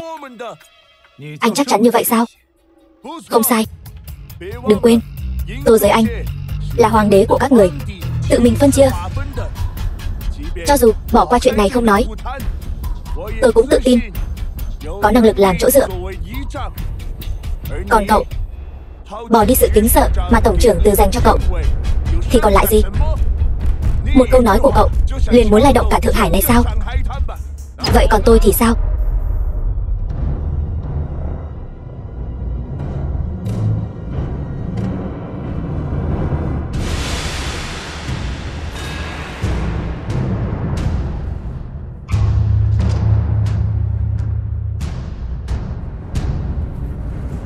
Đại ca, đã lâu không gặp. Thiếu Khanh ca, chuyện giữa chúng ta có thể để tôi giải quyết trước đám người Tây Dương này, rồi mới tính sổ được không? Phân phó xuống, trong vòng 3 phút khiến cho tô giới Anh biến mất khỏi Thượng Hải. Vâng. Các người dám? William, nếu như anh sớm một chút rút khỏi Thượng Hải, có lẽ còn có thể giữ lại một đường sinh cơ. Nhưng sự việc đã đến nước này, Tô Giới Anh là không giữ được nữa rồi. Rốt cuộc cậu ta là ai? Cậu lại là ai? Phải biết rằng nơi này không chỉ có Tô Giới Anh, còn có Tô Giới Pháp Mỹ, Tô Giới Đế quốc Pháp. Nguyện cùng Tô Giới Anh đồng tiến thoái. Tô Giới Đế quốc Mỹ nguyện cùng Tô Giới Anh đồng tiến thoái. Rất tốt. Nếu như ba đại Tô Giới Thượng Hải muốn cùng nhau tiến thoái như vậy, vậy thì cùng nhau thanh toán luôn đi. Xem ra cậu nhất định muốn làm đến cùng rồi. Đủ rồi, nhịn các người lâu lắm rồi. Ba người các người lần nào cũng bất kính với thiên ca của tôi, muốn bỏ mạng sao? Tổng trưởng Từ, chẳng lẽ các người thật sự muốn vì cậu ta mà đối địch với tất cả Tô Giới ở Thượng Hải sao? Các người nhớ kỹ, Long quốc tôi trên 9.600.000 km vùng đất này. Thiên ca tôi muốn diệt ai, ai có thể ngăn cản được? Quốc gia của chúng tôi so với Long quốc nghèo yếu của các người mạnh hơn nhiều. Cậu ta trừ phi có bối cảnh đỉnh cấp gì đủ để trấn áp một đời. Nếu không, muốn tôi rút lui khỏi Tô Giới, tuyệt đối không thể. Tuyệt đối không thể. Tuyệt đối không thể.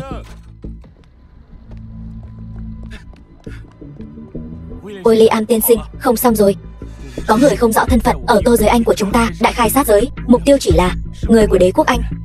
Cậu đang nói cái gì vậy? Bây giờ tin rồi chứ? Anh ta muốn các người biến mất thì các người phải biến mất. Các người rốt cuộc là ai? Lại dám lấy mạng người ở Thượng Hải như vậy? Không sợ gây ra chiến tranh giữa hai nước sao? Xem cho kỹ. Đây là cái gì?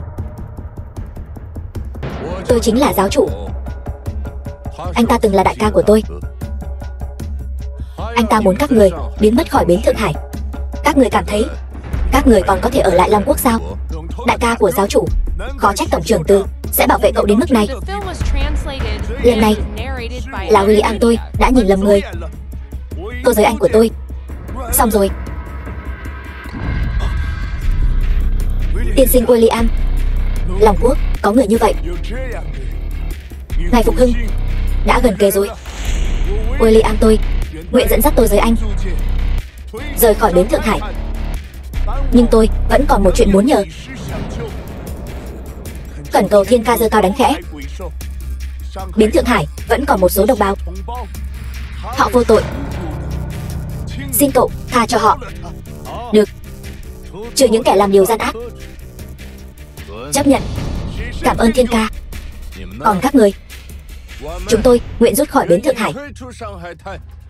Chỉ cầu thiên ca có thể cho người dân thường của hai nước chúng tôi một con đường sống.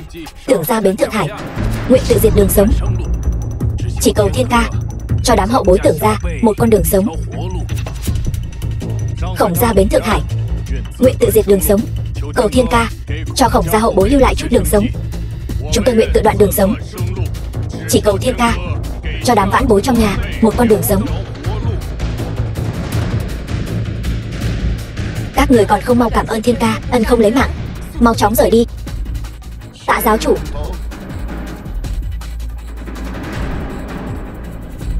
Đại ca, cách làm này có vừa ý không? Cậu làm như vậy là muốn tôi tha mạng cho cậu sao? Chỉ là đáp lại tấm lòng mà thôi. Cảm tạ đại ca, năm đó đã cứu tôi. Chuyện này xem như huynh đệ tôi báo ân. Thiếu Khanh ca, anh nói gì vậy? Đồ xúc sinh nhà cậu. Chuyện hối hận nhất đời này của tôi chính là không lấy mạng của cậu trước khi lấy mạng đám quỷ Nhật Bản kia. Đáng tiếc, chúng ta đều đã không thể quay lại như trước nữa rồi. Tôi đã không còn là cái thằng ngũ đệ không có gì trong tay nữa rồi. Anh cũng không còn là cái người mà tôi cần phải ngưỡng vọng cả đời nữa rồi. Cho nên bây giờ cậu đang giúp người đông doanh làm việc. Không sai. Tại sao cậu lại làm giả giáo chủ Côn? Làm giả. Các vị, anh ta nói tên giáo chủ Côn này của tôi là đồ giả. Diệp thiếu gia, xúc phạm giáo chủ Côn chính là tội bỏ mạng. Nể tình trước đây tôi có thể tha cho anh không bỏ mạng, nhưng cẩn thận họa từ miệng mà ra.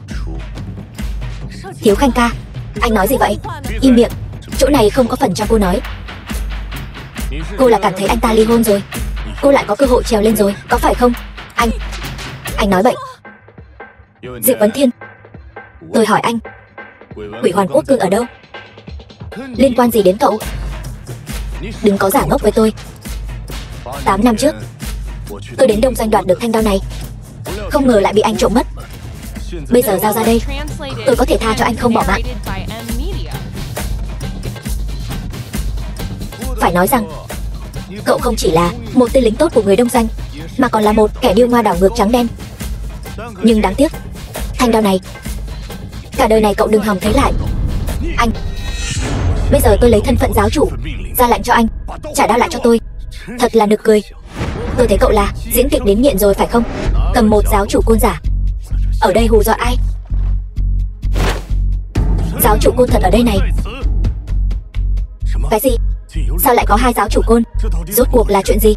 Dám ở Thượng Hải sử dụng giáo chủ côn giả, mạo xưng giáo chủ, không sợ bị tru diệt cả nhà sao? Còn phải nói sao? Chắc chắn là cây của con rể bị Bùi gia dùng bỏ kia là giả rồi. Thằng nhãi này lần này chắc chắn thảm rồi. Thẩm Tiểu Mạn, Từ Á Tiêu, các người nói xem, 2 giáo chủ côn này, cây của tôi là giả hay cây của anh ta là giả? Cái này tốt, tốt lắm, rất tốt.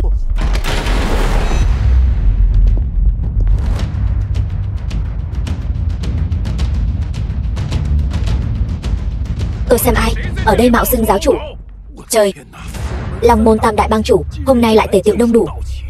Long Môn Tam Đại Bang hội, ngay cả tổng trưởng Từ cũng không dám trêu vào. Xem ra hôm nay nhất định sẽ có một màn kịch lớn kinh thiên động địa trình diễn. Đại hội giáo chủ quý vị, xem ra là muốn xuất chân long rồi. Long Môn Đỗ Nam Thành, Diệp Lâm Tuân, Trần Quán Kiệt, bái kiến giáo chủ.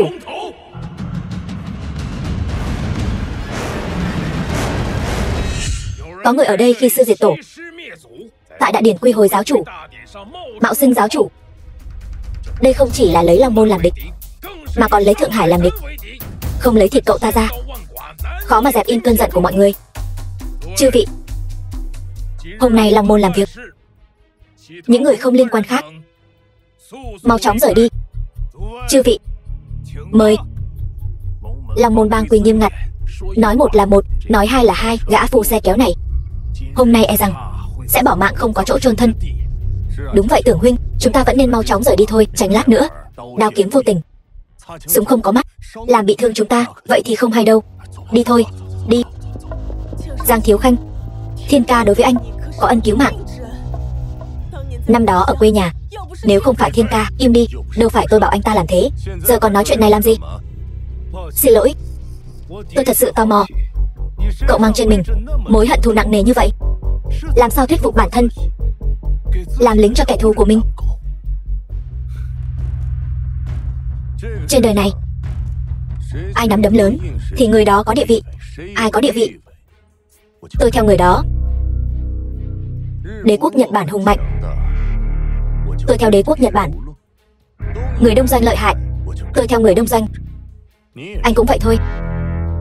Lúc đầu tôi kết nghĩa với anh đừng tưởng rằng tôi thật sự là vì nhân cách cao đẹp của anh đấy. Nực cười. Địa vị của tôi là do chính hai tay tôi tạo dựng nên, không phải do quỳ gối mà có. Chỉ riêng điểm này thôi, cậu đã không có tư cách so với tôi. Bây giờ tôi ở bến Thượng Hải, có vinh hoa phú quý hưởng không hết, có bạc trắng tiêu không xuể, thù nhà nợ nước, liên quan gì đến tôi? Đồ khốn kiếp, ở Long Quốc chúng ta còn chưa tới lượt các người tác quái.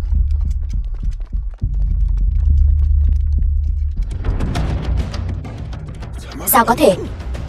Ý của các người là vừa nãy ở đại điển quy hồi giáo chủ tận mắt chứng kiến Hoàng bang chủ của Diều bang và tổng trưởng Từ đối với tên phế vật kia cúi đầu khom lưng.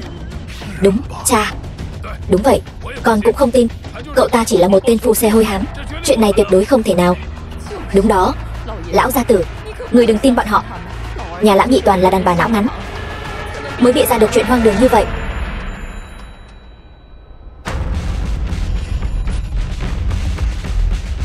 Alo, Anh nói gì? Có 2 giáo chủ. Chuyện này Diệp Vấn Thiên là giả. Tên phế vật kia đương nhiên là giả rồi. Đỗ tiểu thư, Đỗ tiểu thư, cháu đến rồi. Bên ngoài đồn ẩm lên rồi, Giang Thiếu Khanh mới là giáo chủ thật sự. Diệp Vấn Thiên mạo danh giáo chủ, không bỏ mạng cũng khó. Đồ khốn kiếp, liếm người đông doanh, liếm đến mức này. Ông đây lấy mạng cậu.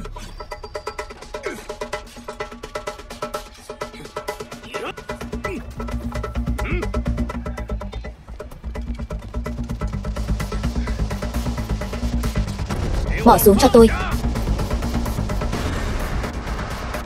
Tôi đang làm việc cho người đông doanh. Anh mà dám động vào tôi là đối đầu với cả đông doanh đấy. Anh dám không?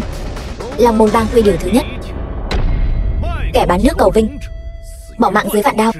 Long Môn Bang quy điều thứ hai, kẻ dưới phạm thượng thì sư diệt tổ, bỏ mạng dưới tam đao lục động.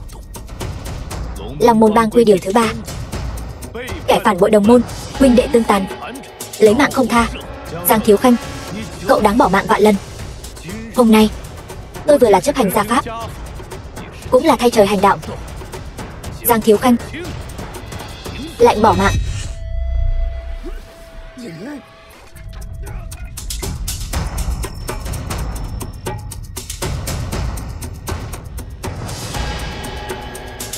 Chúc mừng thiên ca, Trần Long quý vị. Tái trưởng Thượng Hải, đứng lên đi. Tiểu Mạn, lát nữa tôi đến nhà Bùi gia tìm Như Yên giải thích đầu đuôi sự việc. Cô ở lại cùng các bang chủ thu xếp mọi việc. Lát nữa đến tìm tôi, chúng ta cùng nhau bàn bạc đại kế thảo phạt nông doanh. Nhưng mà cái gì mà nhưng mà? Bùi Như Yên, rốt cuộc cô tiện nhân đến mức nào vậy? Cô ở bên cậu ta 8 năm, cậu ta vứt bỏ cô như vứt một chiếc giày rách. Cô không những không hận cậu ta, cô còn banh cậu ta. Tôi bị người ta. Chúng tôi bị thương như thế nào? Ai đánh? Chính là cậu ta, Diệp Vấn Thiên. Còn không phải là vì thay cô đòi lại công đạo sao? Cô đúng là đồ vô lương tâm. Cháu, Như Yên, thôi đi, cứ để Diệp Vấn Thiên đi. Chúng ta đã nhân nghĩa hết mực rồi. Không được, con phải đi tìm anh ấy về. Như Yên, con quay lại cho mẹ.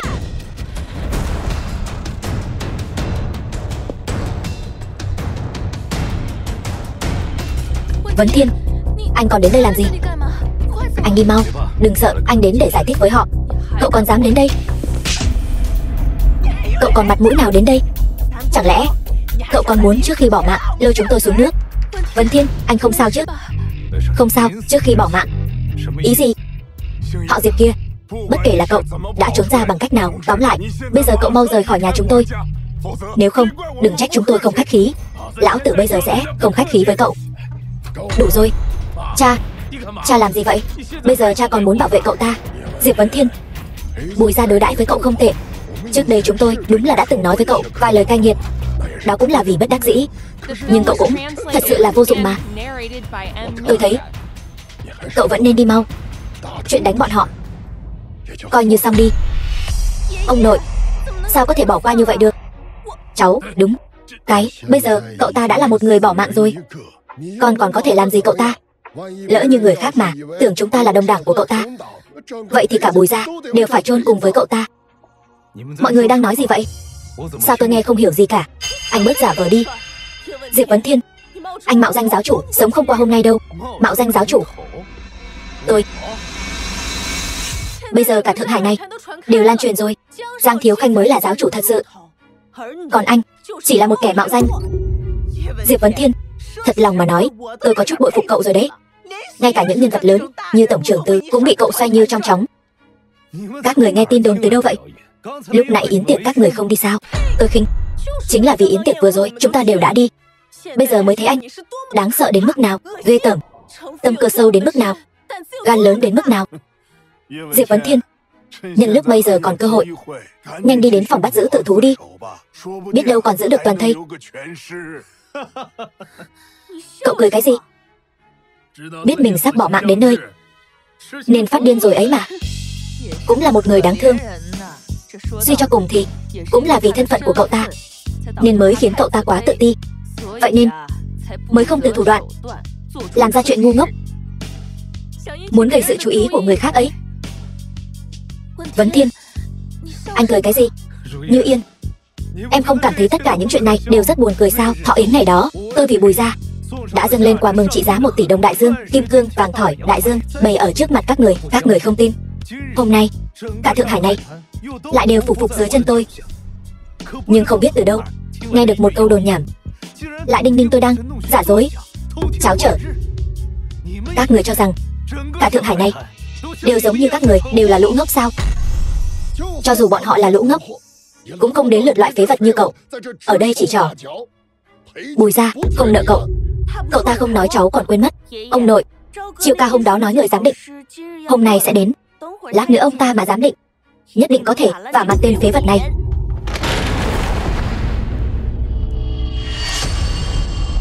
Tại hạ Trương Khải Dịch nhận ủy thác của người khác đến đây giám bảo. Trương đại sư hoan nghênh. Tiểu Phỉ mau đi rót trà. Trà thì không cần uống đâu. Trương Khải Dịch đệ nhất đại sư giám bảo của Long Quốc. Bùi gia chủ mau giám bảo đi. Đang bận mà, xong việc còn phải đi nữa. Vẫn mong ngài cho mở mang tầm mắt. Cả nhà các người xem tôi là người gì vậy? Mấy thứ chất đống lung tung này còn có tư cách để tôi giám định sao? Trương đại sư, ngài đừng giận. Mấy thứ này đều là do thằng con rể kia của tôi lấy về lừa người đấy. Lúc đó cũng không phân rõ. Bây giờ cơ bản có thể khẳng định đều là đồ giả cả. Hôm nay mời ngài đến chính là muốn để ngài xác nhận lại một chút. Láo nháo, chờ đã. Sao? Còn có việc gì sao? Diệp Vấn Thiên, không được vô lễ. Trương đại sư là đệ nhất đại sư giám bảo của Long Quốc, là quý tân tôi đặc biệt mời đến. Nếu hôm nay cậu dám mạo phạm ông ấy, tôi nhất định không tha cho cậu. Thôi đi Vấn Thiên. Đến đây rồi. Trương tiên sinh, không xem qua những thứ này một cái, e rằng những người này trong lòng không cam tâm đâu. Cậu là Trương đại sư, cậu ta chính là chủ nhân của đống rác này. Một thằng nhãi kéo xe hoàng bao thối tha, toàn lời nói dối, da mặt còn dày hơn cả tường thành. Trương đại sư, ngài giúp xem thử đi, để chúng tôi cũng tiện và vào mặt tên phế vật này. Lãng phí thời gian. Cậu xong rồi. Diệp Vấn Thiên, Trương đại sư ra tay, mọi âm mưu quỷ kế của cậu sẽ bị vạch trần ngay thôi. Tôi xem cậu còn làm bộ được đến khi nào. Tôi ngược lại muốn xem thử da mặt của anh rốt cuộc dày đến mức nào. Đại sư, ngài xem. Đây là... Để ngài chê cười rồi. Câm miệng. Đường kim mũi chỉ và vật liệu của áo cưới này là Hoàng thất Nhật Bất Lạc mới có tư cách sử dụng. Còn có vương miện này, mắt của tôi, lão phu cả đời chưa từng thấy viên kim cương lớn như vậy. Trương đại sư, ý của ngài là cái này là thật sao? Nói nhảm. Chẳng lẽ ông còn nghi ngờ con mắt của tôi sao?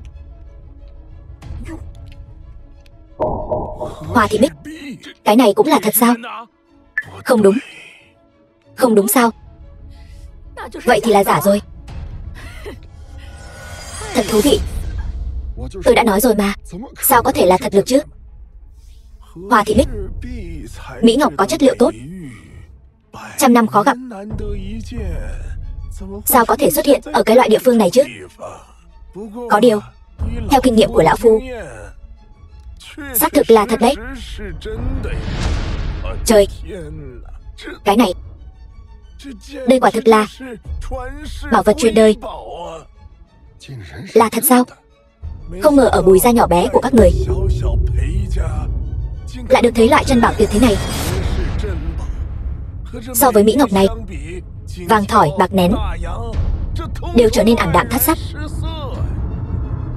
Không thể nào.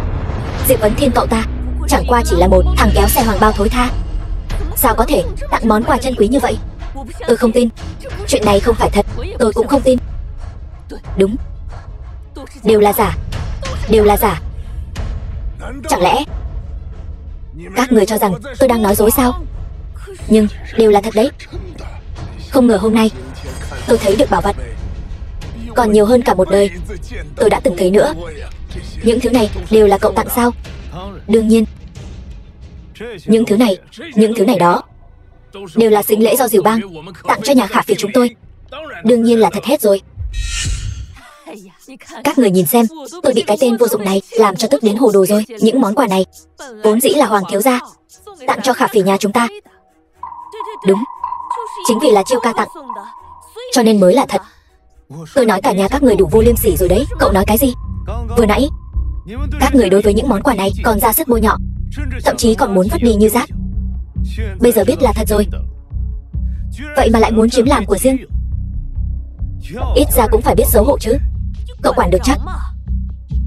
Những thứ này đều là của tôi. Tôi muốn xử lý thế nào thì tôi xử lý thế ấy. Những thứ này không phải của cô, cũng không phải của cậu ta, là của Như Yên nhà chúng tôi. Cái gì? Cậu lại đang nói cái quỷ gì thế? Chuyện này thì có liên quan gì đến con bé chứ? Có phải các người quên thanh đao kia rồi không? Là Như Yên mở khóa mật mã. Nếu như những thứ này thật sự là của Bùi Khả Phỉ, vậy thì cô ta sao lại không biết mật mã của thanh đao kia chứ? Cái mật mã kia mở được ra cũng chỉ là trùng hợp thôi, chỉ là thử mò ra thôi. Cô, đồ vô liêm sỉ, đồ mặt dày, cô mới vô liêm sỉ. Thôi đi, bất kể là của Như Yên hay là của Khả Phỉ, đều là của Bùi gia chúng ta. Đừng có ầm ĩ nữa. Đúng đấy, cha, những thứ này đều là thật. Vậy thì đáng giá bao nhiêu tiền chứ? Nếu như đem bán hết, vậy thì gia sản Bùi gia chúng ta ít nhất cũng phải tăng gấp 10 lần đấy. Trương đại sư, cái này rốt cuộc đáng giá bao nhiêu tiền vậy? Tục tĩu, những món quà này sao có thể dùng tiền để đo đếm chứ? Nếu thật sự muốn bán 1 tỷ đồng đại dương, hoặc hơn thế nữa, 1 tỷ đồng đại dương, 1 tỷ đồng đại dương, bảo bối rơi vào tay các người cũng chỉ là lãng phí. Lão phu đi đây. Đại sư, xin đi thong thả.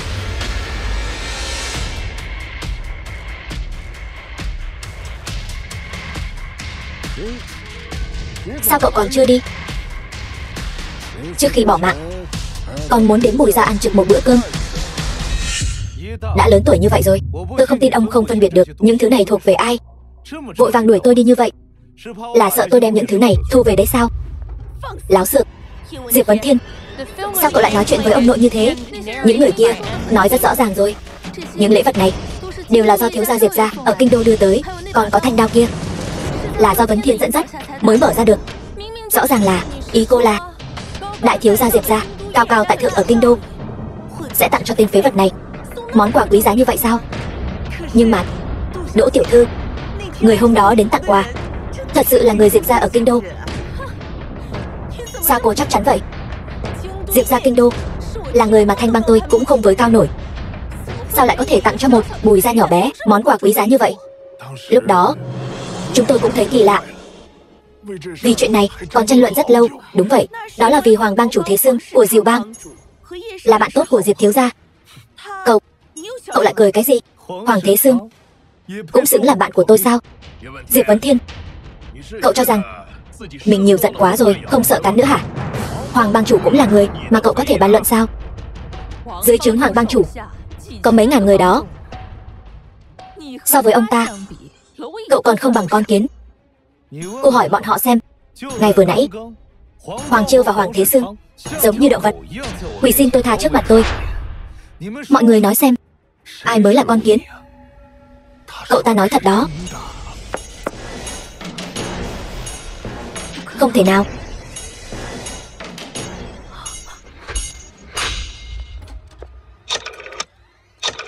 Không thể như vậy được. Đừng gọi nữa, sẽ không ai nghe máy đâu. Ý cậu là gì? Trong bữa tiệc vừa nãy, Từ Á Tiêu đã xử phế 2 người tại chỗ. Cô nói xem, bọn họ còn nghe điện thoại được không? Cậu nói bậy. Đừng kích động, anh ta lừa cô đó. Vừa rồi tại đại điển quy hồi giáo chủ, anh ta mạo danh giáo chủ lừa gạt tất cả mọi người. Cha con Hoàng Chiêu bị bắt đi rồi, giáo chủ mới đã đến rồi, chắc chắn đã thả bọn họ ra rồi. Đúng đó. Khả Phỉ, đừng vội, đến đây. Khả Phỉ, cậu ta căn bản không phải là giáo chủ, căn bản không có quyền quyết định sự sống của Hoàng Chiêu. Hoàng Chiêu là nhân vật lớn, không nghe máy cũng là chuyện bình thường, đúng không? Ngồi đi. Đừng tin cậu ta, Diệp Vấn Thiên. Đồ khốn kiếp. Xem con gái tôi bị cậu chọc tức kìa. Vấn Thiên, đừng lãng phí thời gian nữa, đi nhanh thôi. Như Yên, em đi ra đây với anh một lát. Anh có chuyện muốn nói với em. Đừng đi Như Yên. Anh ta bây giờ là tội phạm bị truy nã đó. Cậu đi theo anh ta chắc chắn không có chuyện tốt đâu. Đúng vậy Như Yên. Cậu ta là người như thế nào con cũng thấy rồi đó. Đến người thân cũng đánh. Cái loại vũ phu này, con còn gì để nói với anh ta nữa.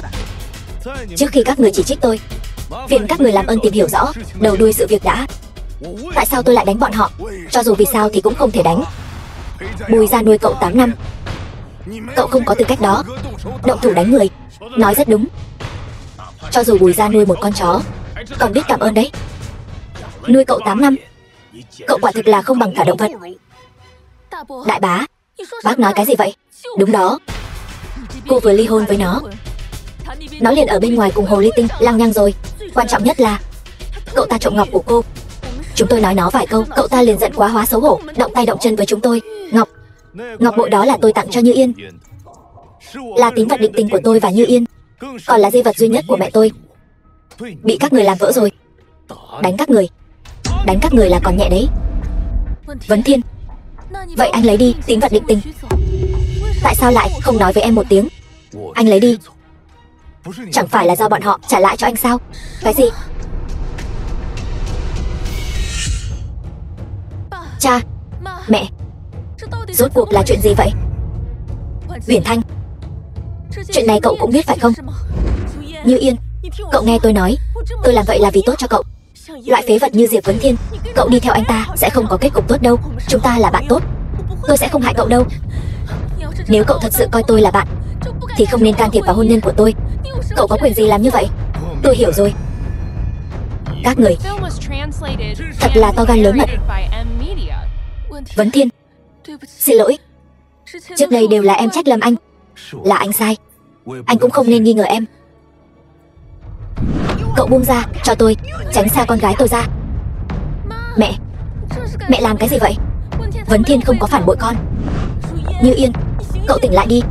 Anh ta ở Đại Điển phạm phải nhiều chuyện như vậy, đã là một người sắp bỏ mạng rồi. Có phản bội hay không thì có thể làm sao nữa. Như Yên, theo cha thấy, Đỗ tiểu thư nói đúng. Con may mắn là đã ly hôn với cậu ta, nếu không thì con sẽ bị Diệp Vấn Thiên hại bỏ mạng đấy. Đúng vậy. Chỉ cần có thể ở cùng anh ấy, sống hay bỏ mạng thế nào, con đều chấp nhận. Xin các người đừng can thiệp vào hôn nhân của con nữa. Vấn Thiên, chúng ta đi. Không.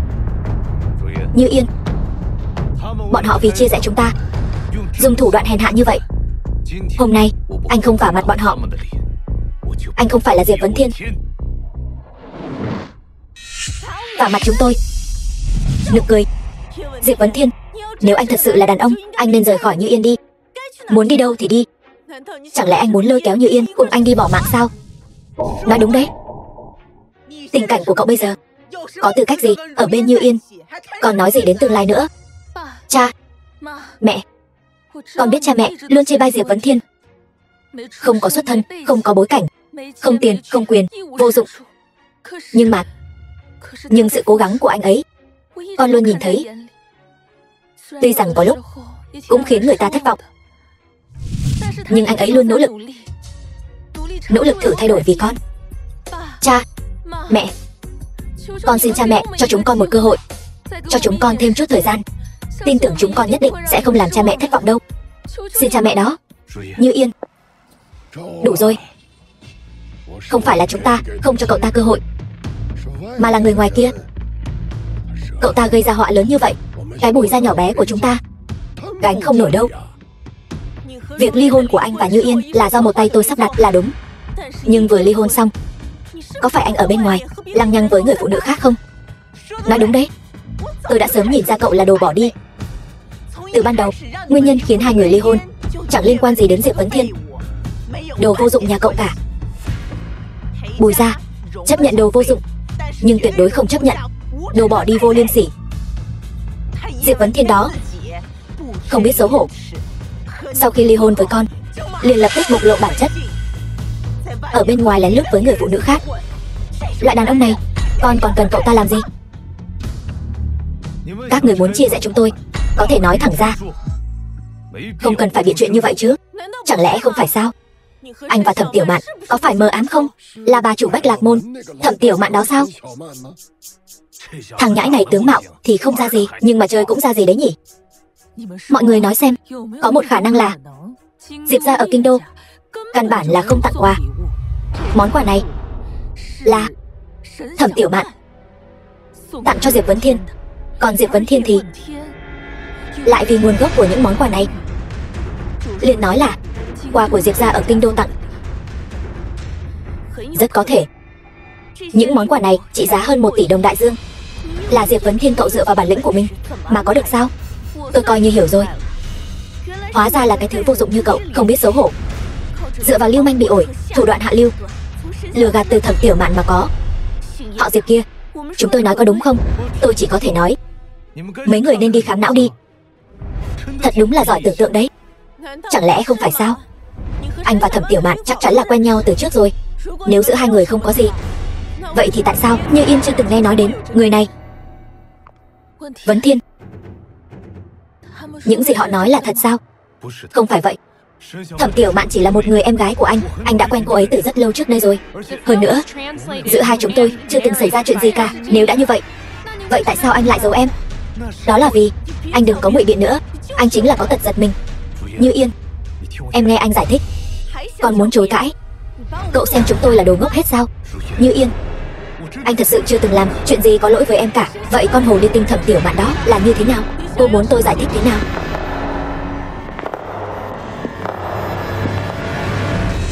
Anh, sao anh lại đến đây?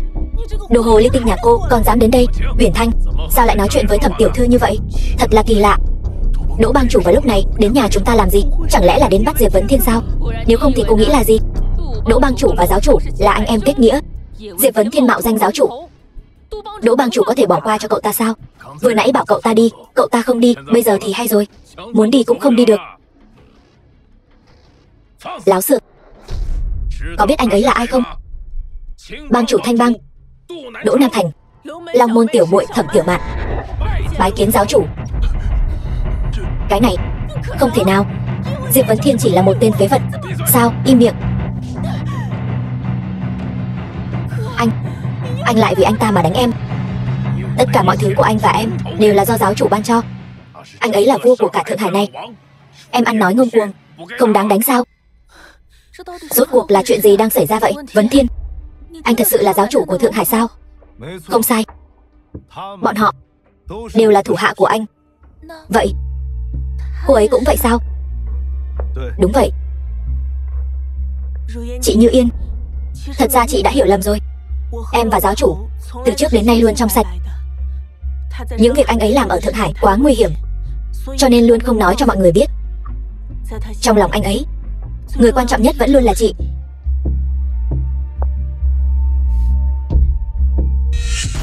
Giáo chủ là vị vua của Long Quốc, có 102 trên đời. Không thể nào, tôi không tin. Chuyện này không thể nào. Bao nhiêu năm nay chúng ta vẫn luôn chèn ép cậu ta. Vậy thì Bùi gia chúng ta, cái này thật sao? Vậy thì Bùi gia các người cũng nên bị tiêu diệt rồi. Xong rồi, cậu nói xem Bùi gia chúng ta đã làm những gì. Con xem các con đã làm những chuyện tốt gì đi. Cha, chuyện này không thể trách con. Đều là cô ta, chính cô ta xúi giục chúng ta ép Vấn Thiên ly hôn với Như Yên. Nếu không phải cô ta, sao con có thể làm ra chuyện ngu ngốc này chứ? Tôi hối hận quá. Một thằng con rể tốt như vậy lại bị chúng ta đẩy đi mất. Đều tại cô, Đỗ Uyển Thanh, xạo sự. Chuyện ép Diệp Vấn Thiên và Như Yên ly hôn, các người cũng tham gia vào. Dựa vào cái gì mà nói là tôi xúi giục? Em lại dám làm ra loại hành vi cầm thú này. Gieo rắc điều tiếng, tự cho là đúng. Đồ không biết điều. Anh, em sai rồi. Em thật sự không biết anh ấy chính là giáo chủ. Anh không có đứa em gái như vậy. Muốn sống sót, hỏi xem giáo chủ có đồng ý hay không. Giáo chủ, tôi không phải là người. Tôi đáng bỏ mạng. Tôi không nên hẹp hòi, gieo rắc điều tiếng, không nên chỉ trỏ đối với hôn sự của anh và Như Yên. Xin anh hãy tha thứ cho tôi. Uyển Thanh, mau đứng lên. Giáo chủ không lên tiếng thì tôi không đứng dậy. Tôi có lỗi với mọi người. Còn có các người nữa, mau tạ tội với giáo chủ đi. Vấn Thiên, không, Giáo chủ đại nhân, là chúng tôi có mắt như mù, không biết chân long. Xin giáo chủ đại nhân tha thứ cho chúng tôi. Xin giáo chủ đại nhân tha thứ cho chúng tôi đi. Vấn Thiên, cái này được rồi, nể mặt Như Yên, tôi sẽ không so đo với các người. Cảm ơn giáo chủ đại nhân.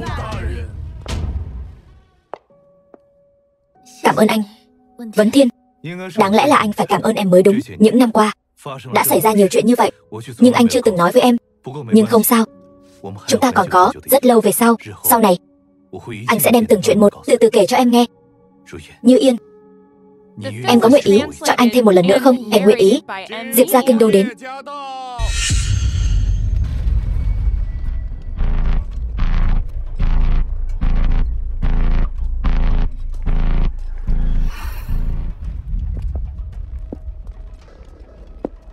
Bùi gia gia chủ có ở đây không? Có, tôi ở đây. Bùi lão, ngài không cần khách khí. Vấn Thiên nhà tôi những năm nay ở Bùi gia các người, đa tạ đã chiếu cố. Ngài không cần khách khí, đây đều là việc nên làm. Vấn Thiên, Diệp Vấn Thiên là con trai của ngài. Nói nhảm. Diệp Vấn Thiên thiếu gia chính là người thừa kế của Diệp gia kinh đô, là vương giả duy nhất. Lần trước tôi đến nhà các người, lúc tặng quà, biểu đạt còn chưa đủ rõ ràng sao? Thì ra những món quà đó thật sự là Diệp gia tặng cho giáo chủ. Hoàng Chiêu gạt tôi. Tôi đã nói rồi mà, Hoàng Chiêu không phải là người tốt. Quả nhiên là bị lừa rồi. Nói những điều này còn có ích gì nữa? Ông đến đây làm gì? Đã bao nhiêu năm rồi, cha còn chưa đến nhà con xem qua. Hôm nay không cần. Mời ông ra ngoài. Thiếu gia. Vấn Thiên, con không muốn biết về tung tích của mẫu thân con sao? Mẫu thân tôi, bà ấy còn sống. Đúng vậy. Năm đó con một mình xông đến Đông Doanh, đoạt lại Quỷ Hoàn Quốc Cương. Người Đông Doanh hận con thấu xương, điên cuồng báo thù Diệp gia. Mẫu thân con vì bảo vệ con bị người Đông Doanh bắt đi. Cha vẫn luôn cho rằng bà ấy đã gặp bất hạnh rồi. Nhưng ngay mấy ngày trước, người Đông Doanh phái người mang đến một vài tấm ảnh là của mẫu thân con, Nguyên Anh. Bà ấy còn chưa bỏ mạng.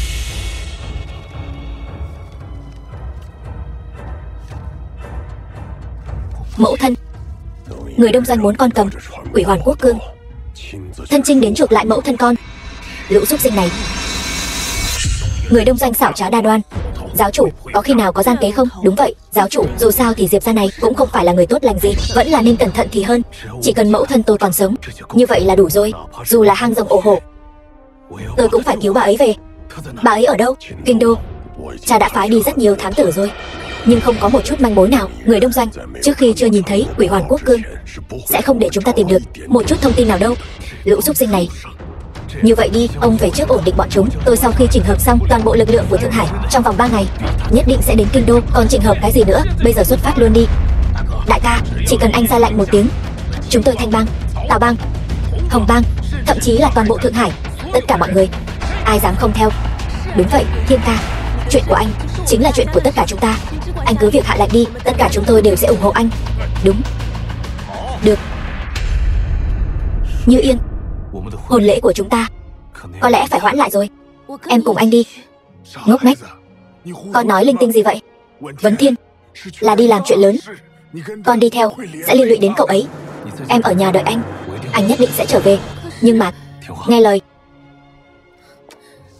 Vậy anh nhất định phải bình an trở về.